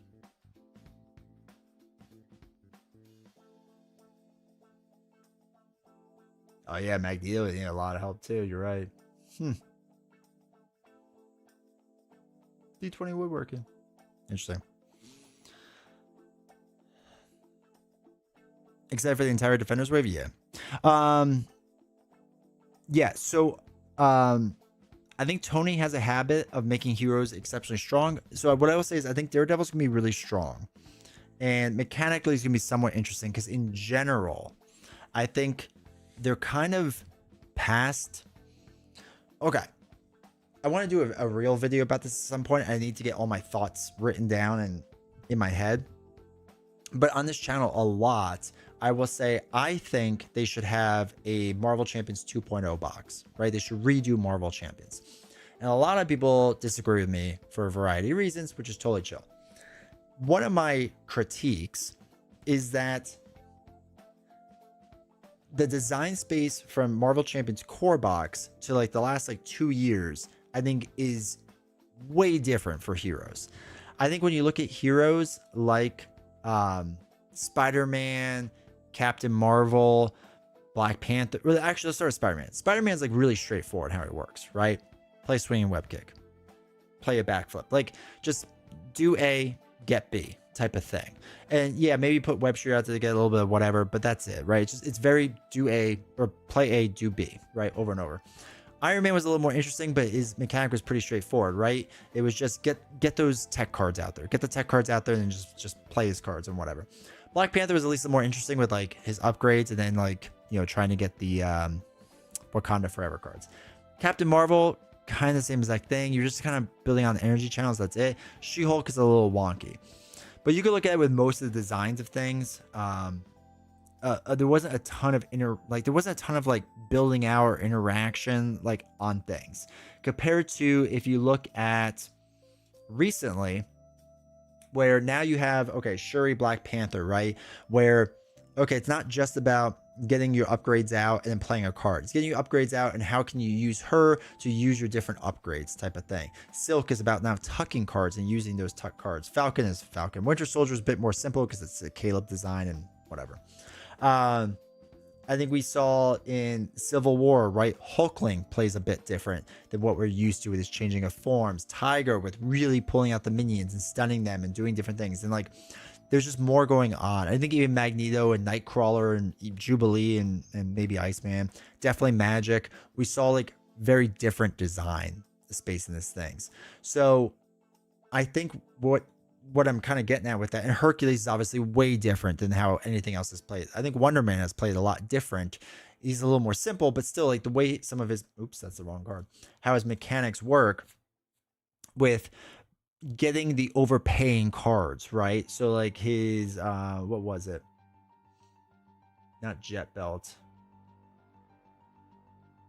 Yeah, so like Mr. Hollywood is for just overpaying things, right? Hey, Jay Danger, man, welcome to chat. How you doing?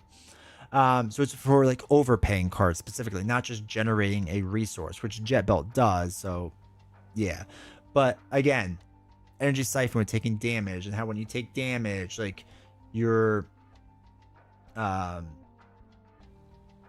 I'm sorry, when you're building out. Come on, oh, I guess it's just not working. Okay, it just doesn't want to load. Oh, there we go. No. So a Wonder Man, when you attack, right, you lose all your counters on it.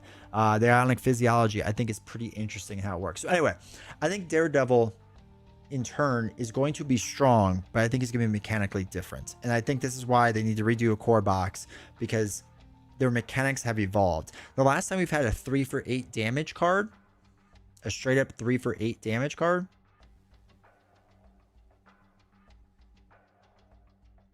was here. Was Wolverine. It's the last time they've done it. Storm was like a little bit different with a little bit stronger of a card, but like a true 3-for-8, which is what we base most things off of. Then we had Gambit's counters and stuff like that, right? People doing 2-for-4 damage and like different things happening off of that. Angel was I think had a pretty high damage card as well, now that I think about it. X-23 worked way differently. Man, my internet's going slow. Stream's probably gonna crash. What was his big attack card? Razor Die, right? 3-for-6, but if you were on Archangel's side, right? So now it's 3-for-9, right? It was a little bit more timing. It wasn't just a straight 3-for-8. So they've definitely made it more complicated, which is good. I think it's a good thing. I'm not complaining about it, but I think it's a good thing. So anyway, that's why I think they need a 2.0. I think they have more interesting designs now. They could do more things with those interesting designs. So with that being said, I think Daredevil is going to be super powerful. Not over the top straightforward, which is good, but fine.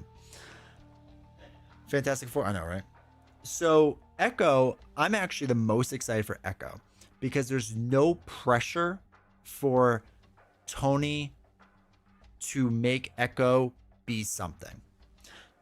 If Echo flops and it's just like a quote unquote bad hero, everyone goes, it's Echo. Who cares? But because everyone has low expectations, and I think they've done more interesting designs recently, I think they could do something really cool with Echo and out of the box. I really do. Now, from what they've hinted at with Echo in that article, it's going to be kind of playing off the, what is it, the skills or traits or whatever of other people. So we'll see how that plays. I feel like it's not going to be as big for solo, but we'll see. I think Jessica Jones is going to be all about side schemes, and my guess is her deck is going to be a bunch of player side schemes. I think she's going to have quite a bit, and she's going to be able to like thwart an excessive amount off of it, which is going to give her upgrades or something, right? I think that's going to be her mechanic, is just working on that type of stuff. I think that would be the most fun thing for her. Luke, I don't know. I could see Luke just being like a little too straightforward. You know what I mean?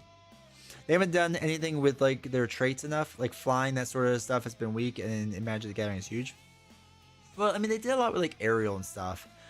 Traits were just thrown on in the beginning, and they're a little more conscious of it. So it would be nice to like see an expansion on that. Luke Cage I just see as like this brawler type, so I don't know what they're gonna do. I don't know if it's gonna be kind of a Colossus thing where Tufts do something, right? I could also see him being our first like steady hero, right? Just like starting with steady or something like that, just something out of the box, and like his Nemesis set takes that off of him, or his obligation takes that off of him. Wonder if Luke will climb my ranks like Herc. Yeah, maybe. So yeah, Luke, I don't know enough about him. Elektra, Iron Fist, I think is going to be our big solo. I think he's going to stun and confuse a ton, especially stunning. I think they're going to lean into it. Elektra, I don't even know what they would do. What did Elektra do with Taskmaster? Not saying that they would do this. Oh god, my internet's slowing a ton. Come on, internet, you can do it. Come on. I can see my stream slowing down too.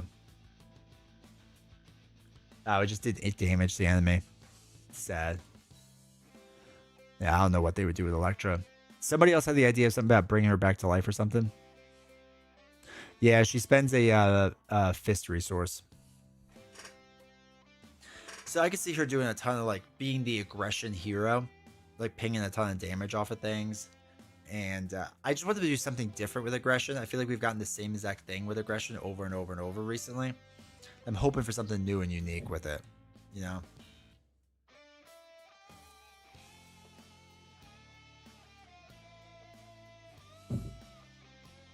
Environments also. Environments don't affect other than a basis thing to thwart. Yeah. I mean, I think there's cool things design-wise that they could still do. I still want like a hero that basically puts like obligations or attachments or whatever. Like this is kind of what Cyclops did, but I want like a different version of it. Of like you're basically putting upgrades or attachments or whatever onto villains and minions, and it causes them to act differently. I think that's hard to balance, but I think there's a really fun design space you could do with that. So essentially, like, you know, when the villain attacks, like it's like minus whatever or hits something else or whatever, right? But like if your deck was a lot of those attachments that just basically like the villain, like why you hitting yourself type of thing, I think there's some interesting things you could do there. I think Luke might be another gain toughs, but unlike Colossus, just one and he can get them easier. And I could see them using him as a resource as well. And then spend them for effects. Yeah. That's the thing, like with Colossus, like I like that idea. I think the execution was bad because one piercing could take off both your toughs. It'd have been nice if they changed that slightly. I do think someone's gonna do something with Villainous though. Like I could see one of our heroes being it that their stat lines is 0/0/0, let's say, and their attack, thwart, or defense is based off of the encounter deck. Right? Like I could see that happening, and I think that's a really cool idea as well. It's a huge gamble because it's gonna be a lot tougher to play, but I think it's just a fun idea of mechanic. And maybe you have something that lets you manipulate the encounter deck so that you can work it a certain way. But I think a system like that could be a lot of fun. Like the more plus to attack minus to minus. Yeah, thwart, that's a good idea. Yeah. Yeah. And I think there's a lot that they could do. So yeah, I think Jessica Jones could be a lot of fun design space wise. Again, with just the side schemes and doing different things and like her acting differently from it. Somebody basically being villainous, that idea, like a villainous hero. It's a weird keyword to have for a hero, but regardless, I think that idea of a 0/0 stat line that does that type of stuff and you manipulate the encounter deck to how you want, I think could be really fun and interesting. And I think it'd be a really hard hero, but I think it could be interesting.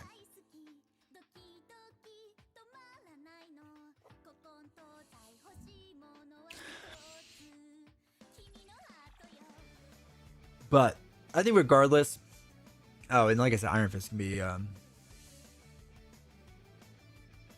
stunned and confused. Basically stunned. So this is going to be a big stun hero. Shadowlands, I don't know what to expect from that. We'll see. But yeah, I think design-wise, I'm kind of excited to see what they will do. Because I think there will be some cool things that they do. But yeah, Iron Fist needs to be a stun hero. Yeah. I still think my gut is that Echo is going to be so much better than I think she's going to be. Though now, of course, in my head, I've built her up too much. It's hard to balance now at this point. Balance what exactly? Like what part of it?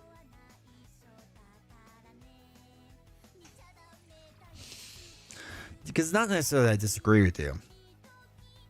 But I think that's what they're trying to do with the environments. I think. Besides making an excuse and not printing the old stuff. With adding new things? Yeah. But it only needs to last 2 to 3 years. right? Because based off their new system of doing things, it doesn't need to last that long. So even if it's like completely bonkers and broken, in 2 years it's gone. Yeah. And when you play Legacy is just whatever. They don't really care about that environment. But the current environment, like, I also think because these villains look relatively hard, or could be potentially hard, that our heroes are just gonna be really strong. I think it needs reform. But yeah, I see Daredevil. I don't know. I still think a Core Box 2.0 is coming out next, man.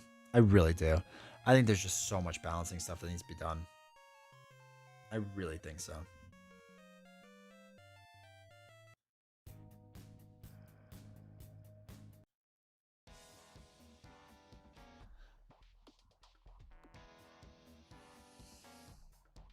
Should it be all new? Well, it'll be. I mean, the mechanics will be the same, but it'll be designed how it is newer. Yeah. So I guess it's a 2.0. But I think it'll be different heroes and stuff. I want to know how is Silk balanced for the environment? She was released and given in that the current environment, she has no web order card.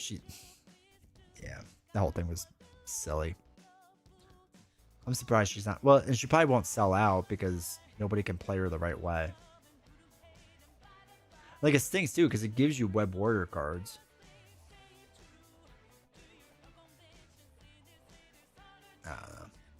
I don't know what they were thinking with this.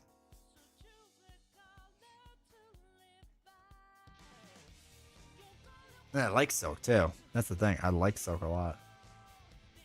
Tony did all 3 of these? Yeah.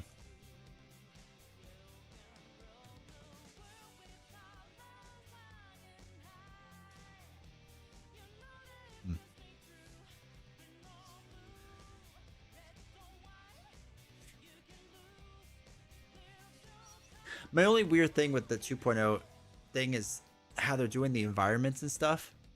Is I don't know how a Core Box 2.0 would work within the current environment. Because that'd be kind of like a hard reset, right?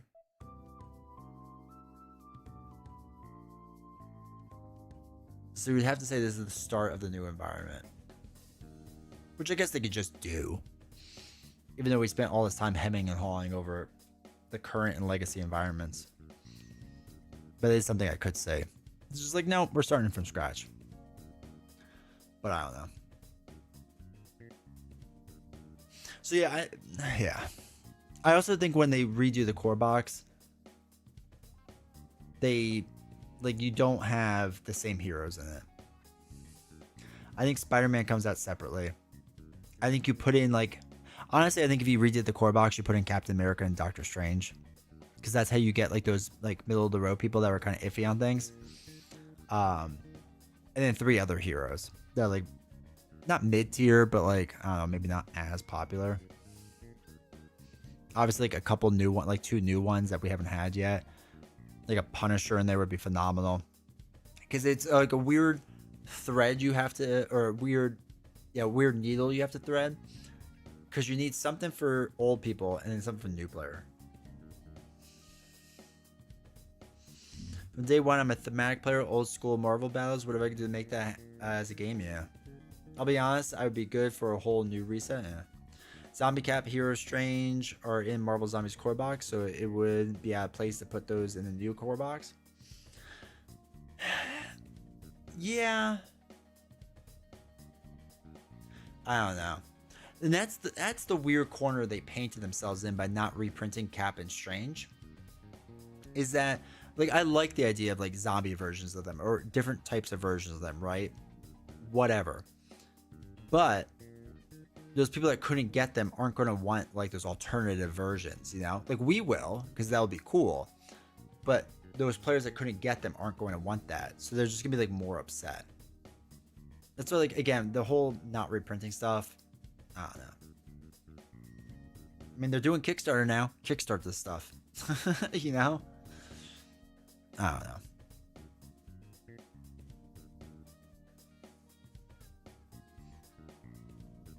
Maybe one day we'll find out. But yeah, the rulebook needs to be 11 pages long. The rulebook needs to be a lot shorter. There's so much redundancies. There are so many redundancies in it. It's so bad. There's so much that could be cleaned up in it.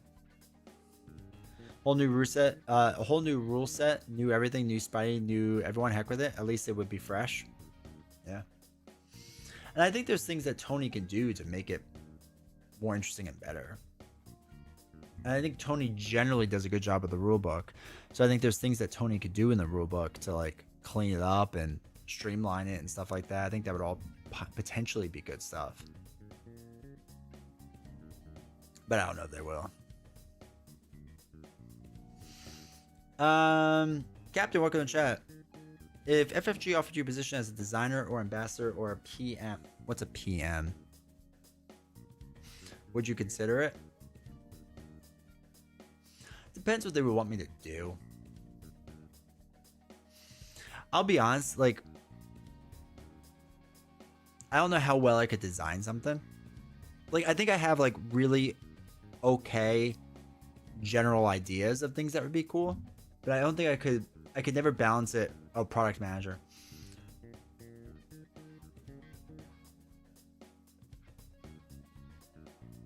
Okay, so for hello there, mongers. So I think for design wise, I could never do it myself. I just have no experience in it and whatever. I don't know how to balance things correctly. So I need a really good team to balance things for me. I think is what I'd have to do. So I could never do it. I could critique things for them. Like I have no problem just being like, this doesn't make sense. It doesn't work. Sure. Ambassador, again, it depends on what they would want me to do for it. In like a weird way, I kind of am. Like, I think all content creators kind of are because, you know, they promote the stuff. But I get what you're saying too, like kind of being more in the weeds with it. I wouldn't be opposed to it, but they probably can't afford me. I'll be honest. I mean, this is what I do for free, basically. So, I don't know. I'd have to like shift everything and like never talk about anything else.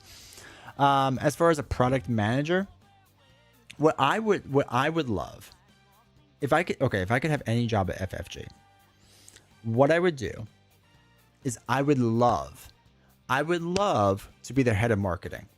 I would do this for any board game company or a marketing consultant. That's what I would love, because that's what we talk about a lot, because I love marketing, right? Something I do a lot for work. Even though I'm like a journalist, we got to spend a lot of time marketing because we have a very, very, very small 3-person team. So I am the one that's in charge of marketing for a lot of our magazine. I'm just saying, in my genre, in our niche, we're #1 in the world. Okay, I'm just saying. We do a pretty good job of getting our name out there, and everyone knows us in our industry.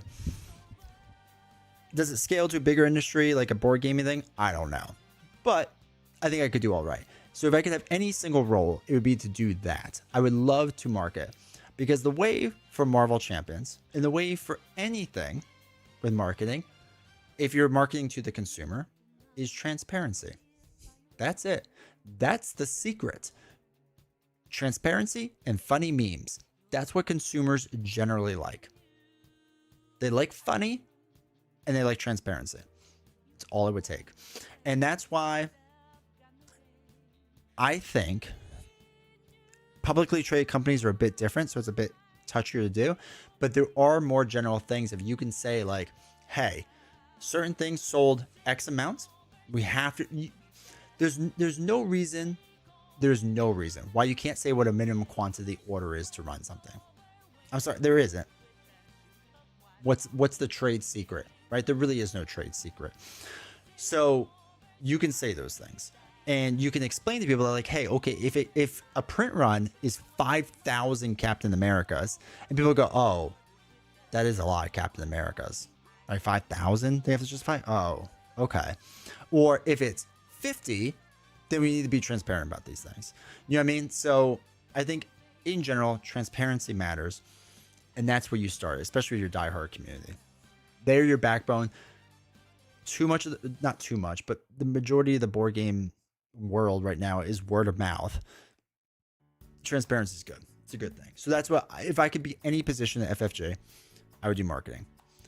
I have applied for that job. I was not accepted. The other gentleman who was on the stage, I think, got the job instead of me. So they did not like me. I did not get an interview. I wrote them a whole proposal in my job application of what I would do, and they probably didn't like it. Because I'm not doing things the way normal board companies would. And I think that's a good thing.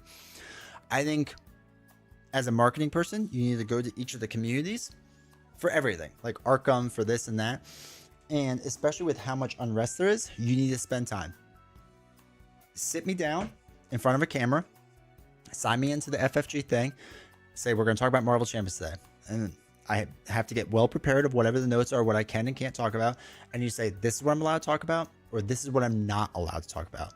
You can ask the question, but I can't answer the question. Because people get excited when you answer their question. They get more excited when you answer a question they didn't think about. That was a good question. Just generally speaking. So if you're sitting there and you're wondering about like ABC thing, but I come and solve DEFGH for you, and you're like, oh wait, those would be things I would ask, and I didn't even have to ask FFG. They just told me those things. That goes further. So anyway, I can go on and on about that, but that'd be my dream position. I would love to help them with marketing. The core box for Marvel Zombies does the following: Zombies, Hulk, Wasp, Captain America, Iron Man, Captain Marvel, Deadpool, Heroes, Doctor Strange, Thor, Scarlet Witch, Spider-Man, Black Panther, Miss Marvel. So I could see them reprinting any of those guys in a... Oh, I get what you're saying, Josh. Okay. Was hoping that would be spaced out, but no, that's good. Product tester, I could never test it because I can't speculate them. The balancing would be a headache. Ideas all day long. Don't take my D20. Well, and that's the thing too. Like, I could still run this channel, and as an ambassador, they could offload all. One of the things I have to deal with, my job, is when we make mistakes or we're not doing things that meet customer expectations, it comes to me. So if for whatever reason you were in my industry and you had issues, it all gets flooded to me. And I handle all of it. I don't mind it because I think it's a fun challenge. If I was an ambassador for them, that's what I assume I would do. I would love that. I would love to handle all their headaches. I would love it. Because I think it's a fun challenge. There is zero marketing for Fantasy Flight Games in Australia. No one knows. No presence at PAX in Australia. Nothing. So no, yeah. It's kind of awkward when I bring up Marvel Champions for people. Yeah. Like, they want to be a global company, but board games in general are just really bad being global companies. I think even Chip Theory Games, they were 20 strong, right? The new stuff isn't going to be printed in other languages. Hey, look, Josh, you a fellow Aussie. Are they also from Melbourne? I heard that's a cool place.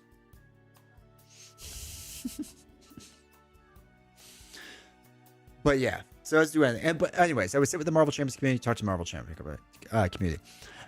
And something like Lord of the Rings, I would talk to that community and say, look, I'm just going to let you know your game's dead. I hate to be the bearer of bad news, but I would rather give you news than no news.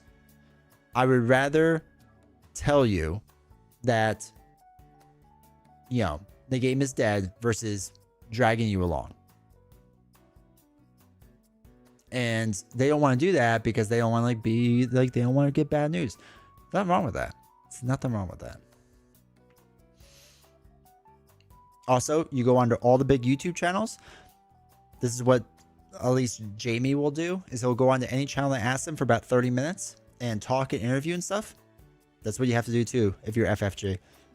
It was getting Caleb onto my channel was like pulling teeth, dude. It was tough. And it was great once I got him, but it was tough. And I've tried to get other people, and it's tough.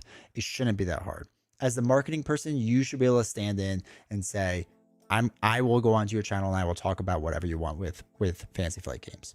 We can't talk about design stuff, but as far as business logistics and stuff like that and general overview stuff, we can absolutely talk about that.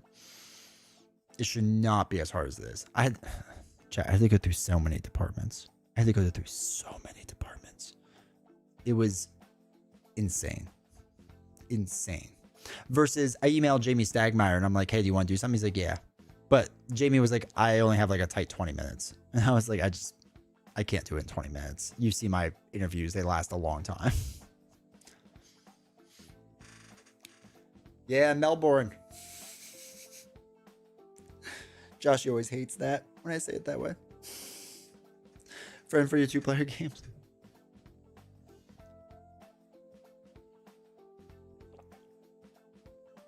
And I think for the Arkham stuff too, with people that had issues with the art, you know, you talk to them about it. Listen to complaints. People love complaining, man. Love and complain. But they like to complain to a person, not to a void. So I'll be that person. They want to complain to it. FFG, if you're watching this, man, you can hire me as a consultant any day. I'll be your ambassador. My fee is a little high, but I've seen your publicly traded numbers. How's Asmodee doing? How should he say it? Not Melbourne. Wait, Melbourne? Melbourne, I think is how you're supposed to say it, right?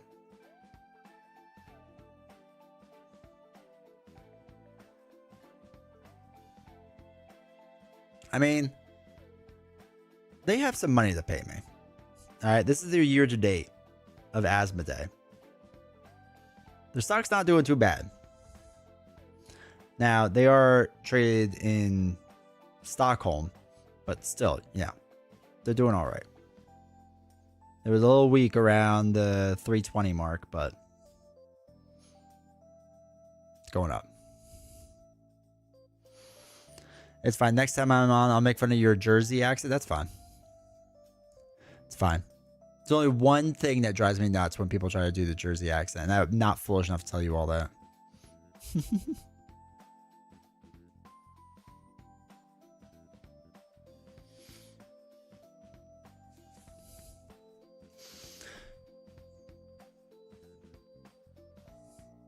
Actually, wait, what's their... Okay, so wait, they were publicly traded February 3rd, 2025. And they got big May 26th. Slowly declined. Now they're climbing back up the past like month. Huh. Say why? Oh wait, earning. Oh wait. Okay.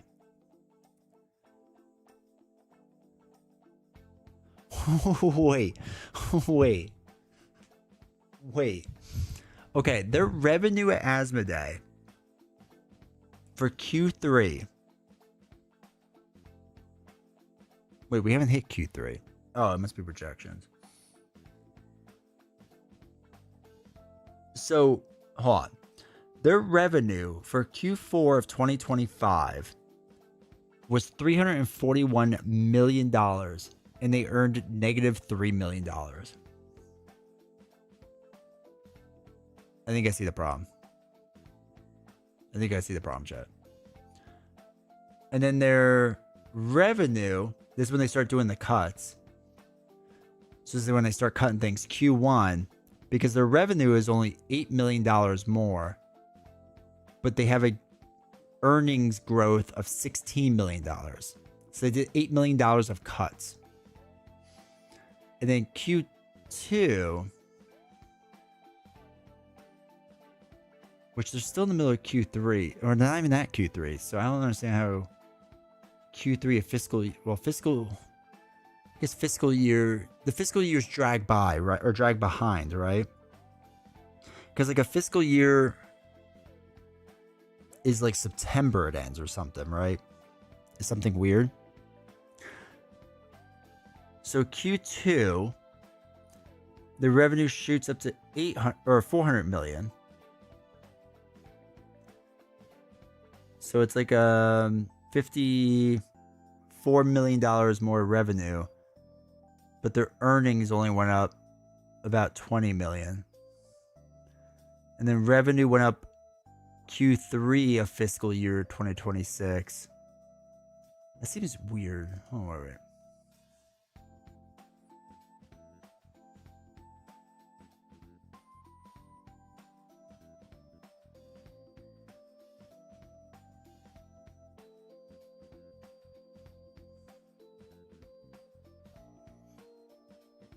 All right, so it must be doing estimates. Man, they think their current year sales growth estimate's gonna be 20%.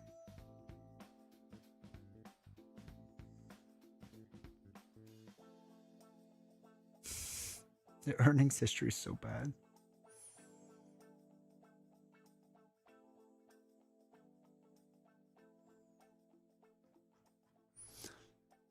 I wish like Market Watch covered this so I could see it where it makes more sense. I'm not good with Yahoo Finance.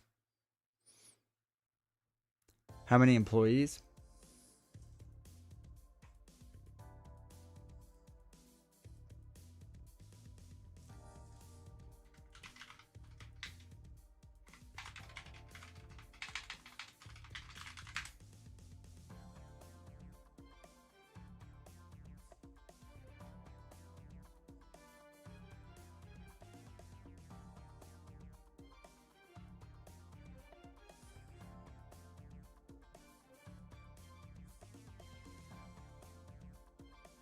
Okay, so employee chart according to Stock Analysis Sweden.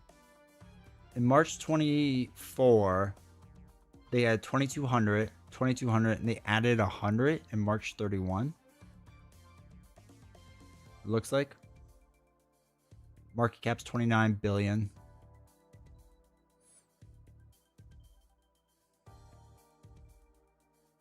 Oh, this tells me absolutely nothing. Oh, wait. Who's their management? Who do I yell at?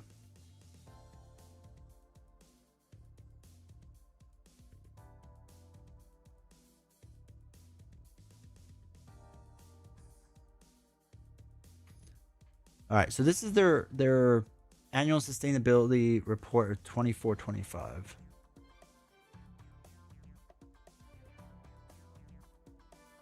Games published by partners 63%.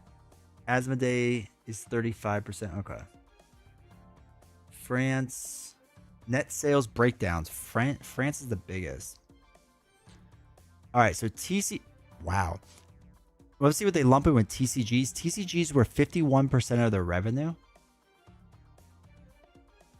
If the LCG is in there, it makes sense. But if that's just SWU and SWU makes half their money, that's crazy.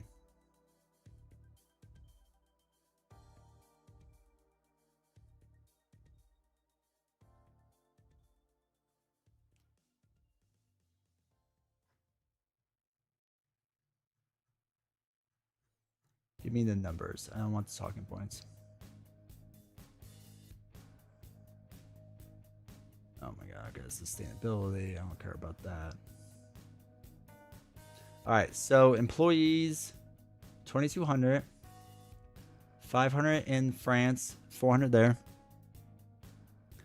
So make TCGs and print money, go burr, basically.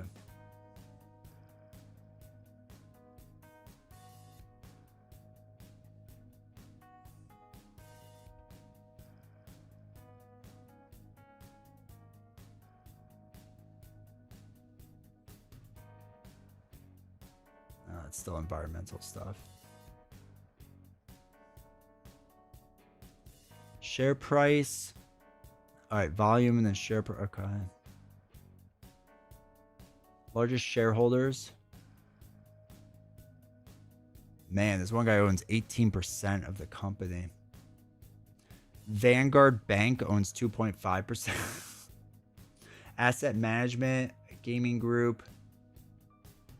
Looks like individuals, PAI Partners, Investment Management Fund, a pension fund owns 1.2%. Okay.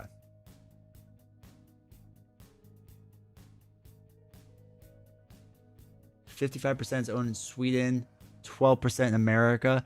Gotta get that Saudi money at 7%.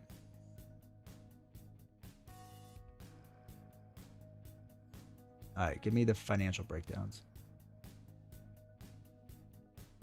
Oh, wait, they have an AI policy.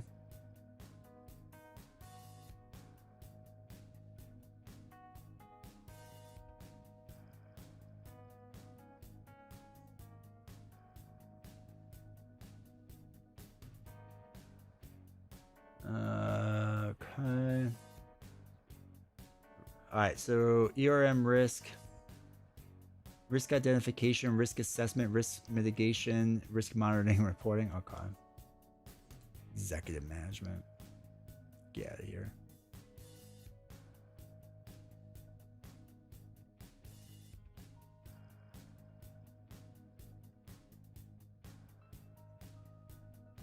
Okay.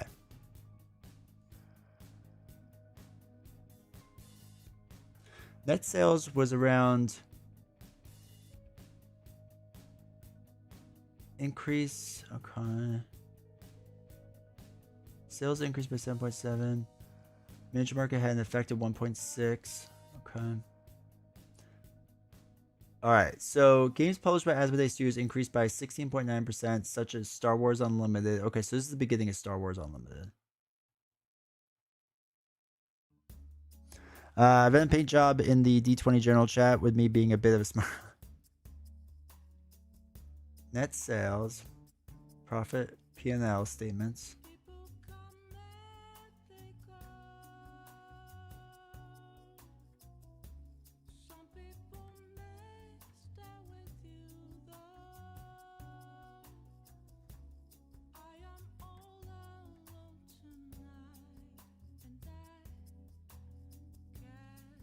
I was really hoping they would break down individual games.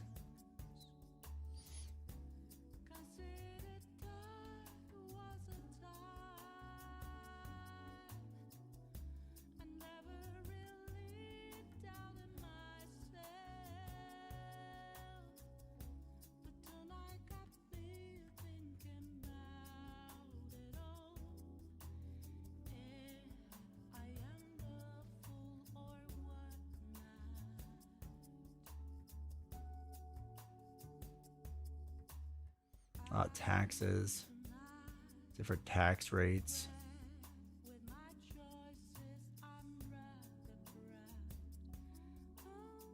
Okay, carrying value. Normally they do less board. I know, right? Do a lot in investments.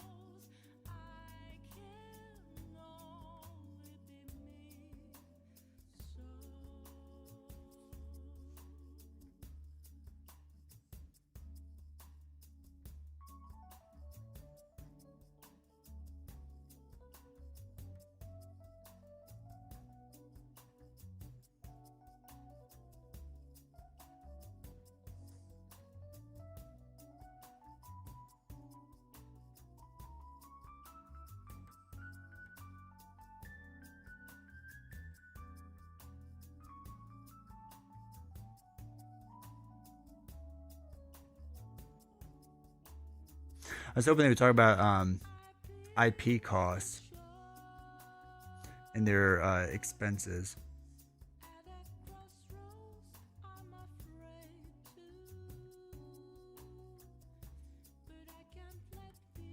But this is a lot of their trading stocks.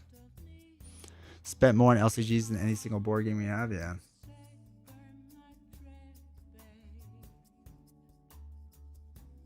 Oh wait, group companies.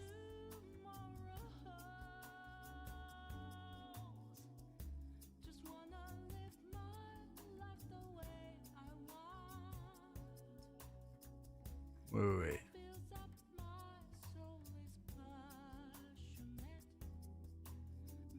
Is Fantasy Flight Games, I guess, just straight under Asmodee? I guess so. Milo to use Batman, they had to pay like 1 million. Yeah, I'm sure it's something crazy.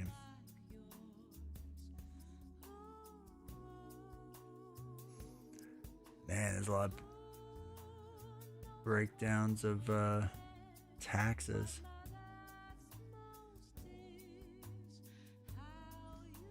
Good for them paying no income tax.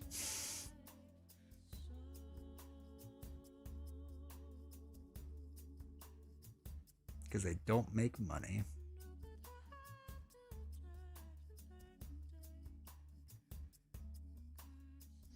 Yeah, I was hoping that would break down more, so.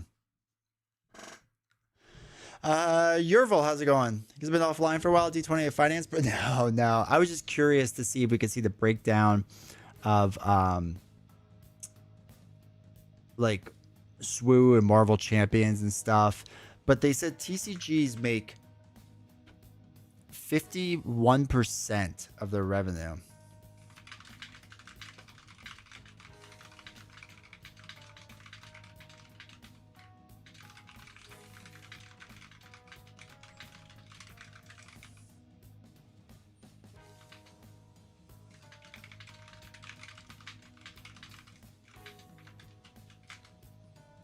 Finest thing is what I might be making fun of my paint.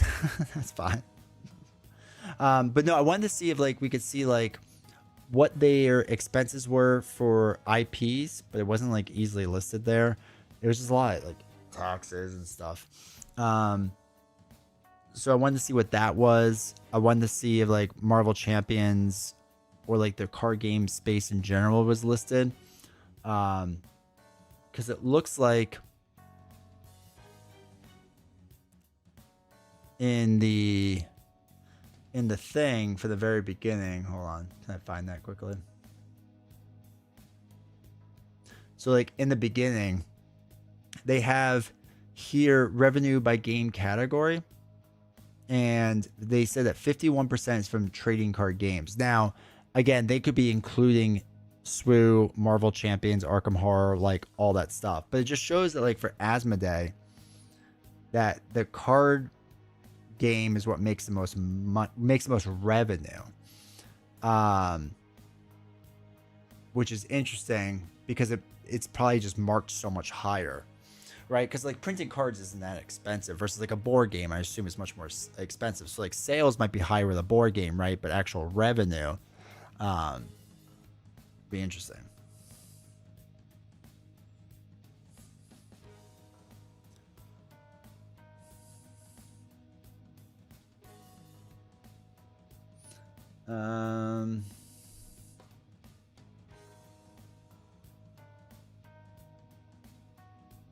Yeah, I don't know about saying that goes to it.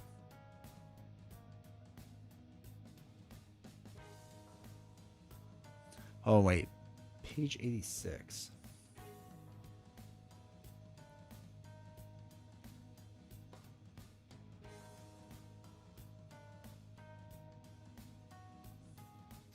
Okay, so the one thing it does list on page 86. Here you go. How many games of Marvel Champions do you think you have played? Oh God, 300-400, probably a lot. All right, so one thing, other operating expenses, royalties and licensing expenses. So these are in thousands. So this would be 46 million euro. Yeah, 46 million euro they pay in licensing and royalty stuff. So that's a fair amount.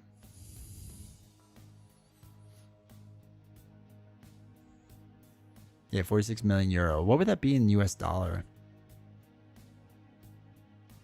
I don't even know what that'd be in US dollar, but that's a lot. So as far as whatever they're paying the licensing, and again, that's Star Wars. What's other licensing stuff? Star Wars, Marvel. But they do a lot of Star Wars stuff, so I'm sure their licensing is really high for that. And I'm sure they must have board games, right? Yeah, maybe Game of Thrones still.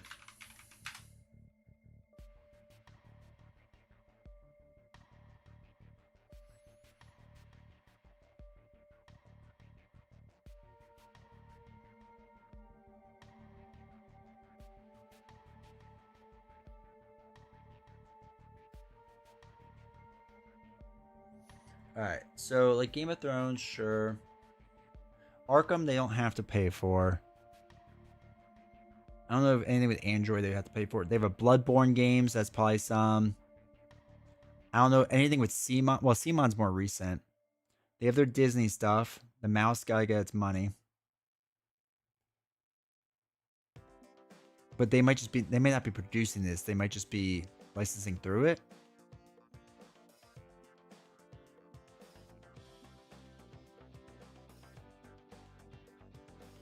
What do they do with Magic the Gathering? They're just shipping that, right?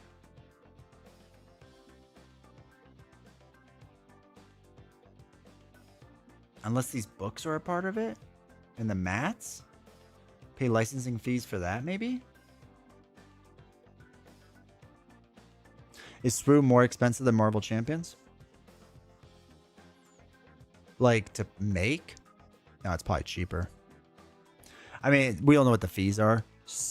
But I assume Star Wars fee is comparable to Marvel's fee. And one Star Trek. Sherlock Holmes might be something. Yeah. So yeah, $46 million. 46 million euros. I think Marvel and X-Men are separate licenses? Probably. It's probably, they probably had to pay extra for X-Men. That's probably why they did the run. Oh, to play? Yeah. Yeah. Because you got to be buying stuff constantly. Like, not even include card chasing. You figure they come out with a booster box that's like $90 3 times a year. And that doesn't include starter decks or pre-release stuff. Yeah, I wish we could get a bigger breakdown of things, fiscally and whatnot. See, I need to buy their stocks. So when I do their earnings reports, I can ask them these questions. I think to get on their top list, I only need to own like 3% of the company, which is only like $80 million or something.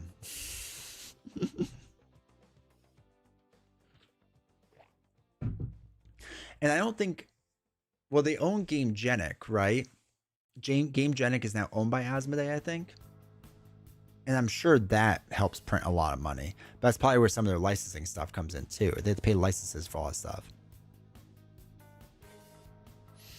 How many copies of cards? 3, I think.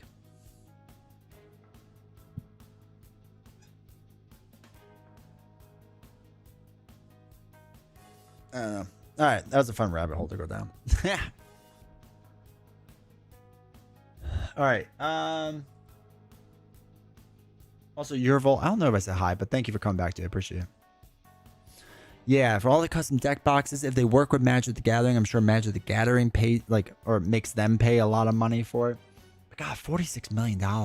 46 million euro. What would that be in American dollars? 46 would be $53.8 million in American. For my Australian friends, it'd be 75.3 million Australian didgeridoos or whatever you use as your currency. That's crazy. That's crazy. $50-some million.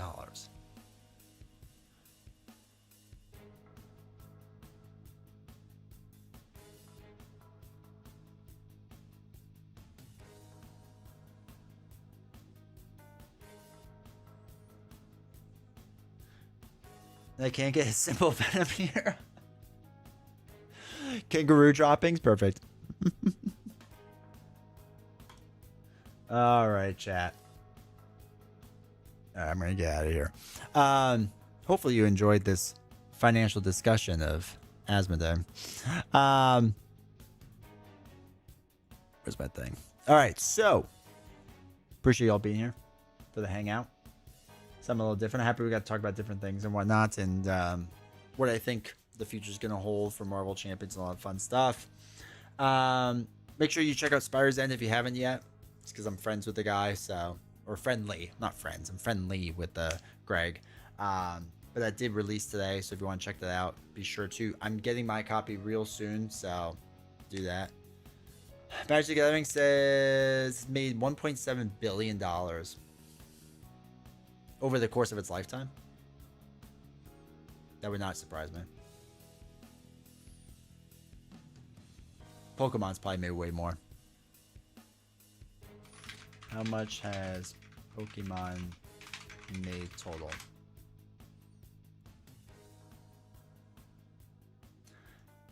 Pokemon became the highest grossing media franchise. $150 billion in revenue as of 2024.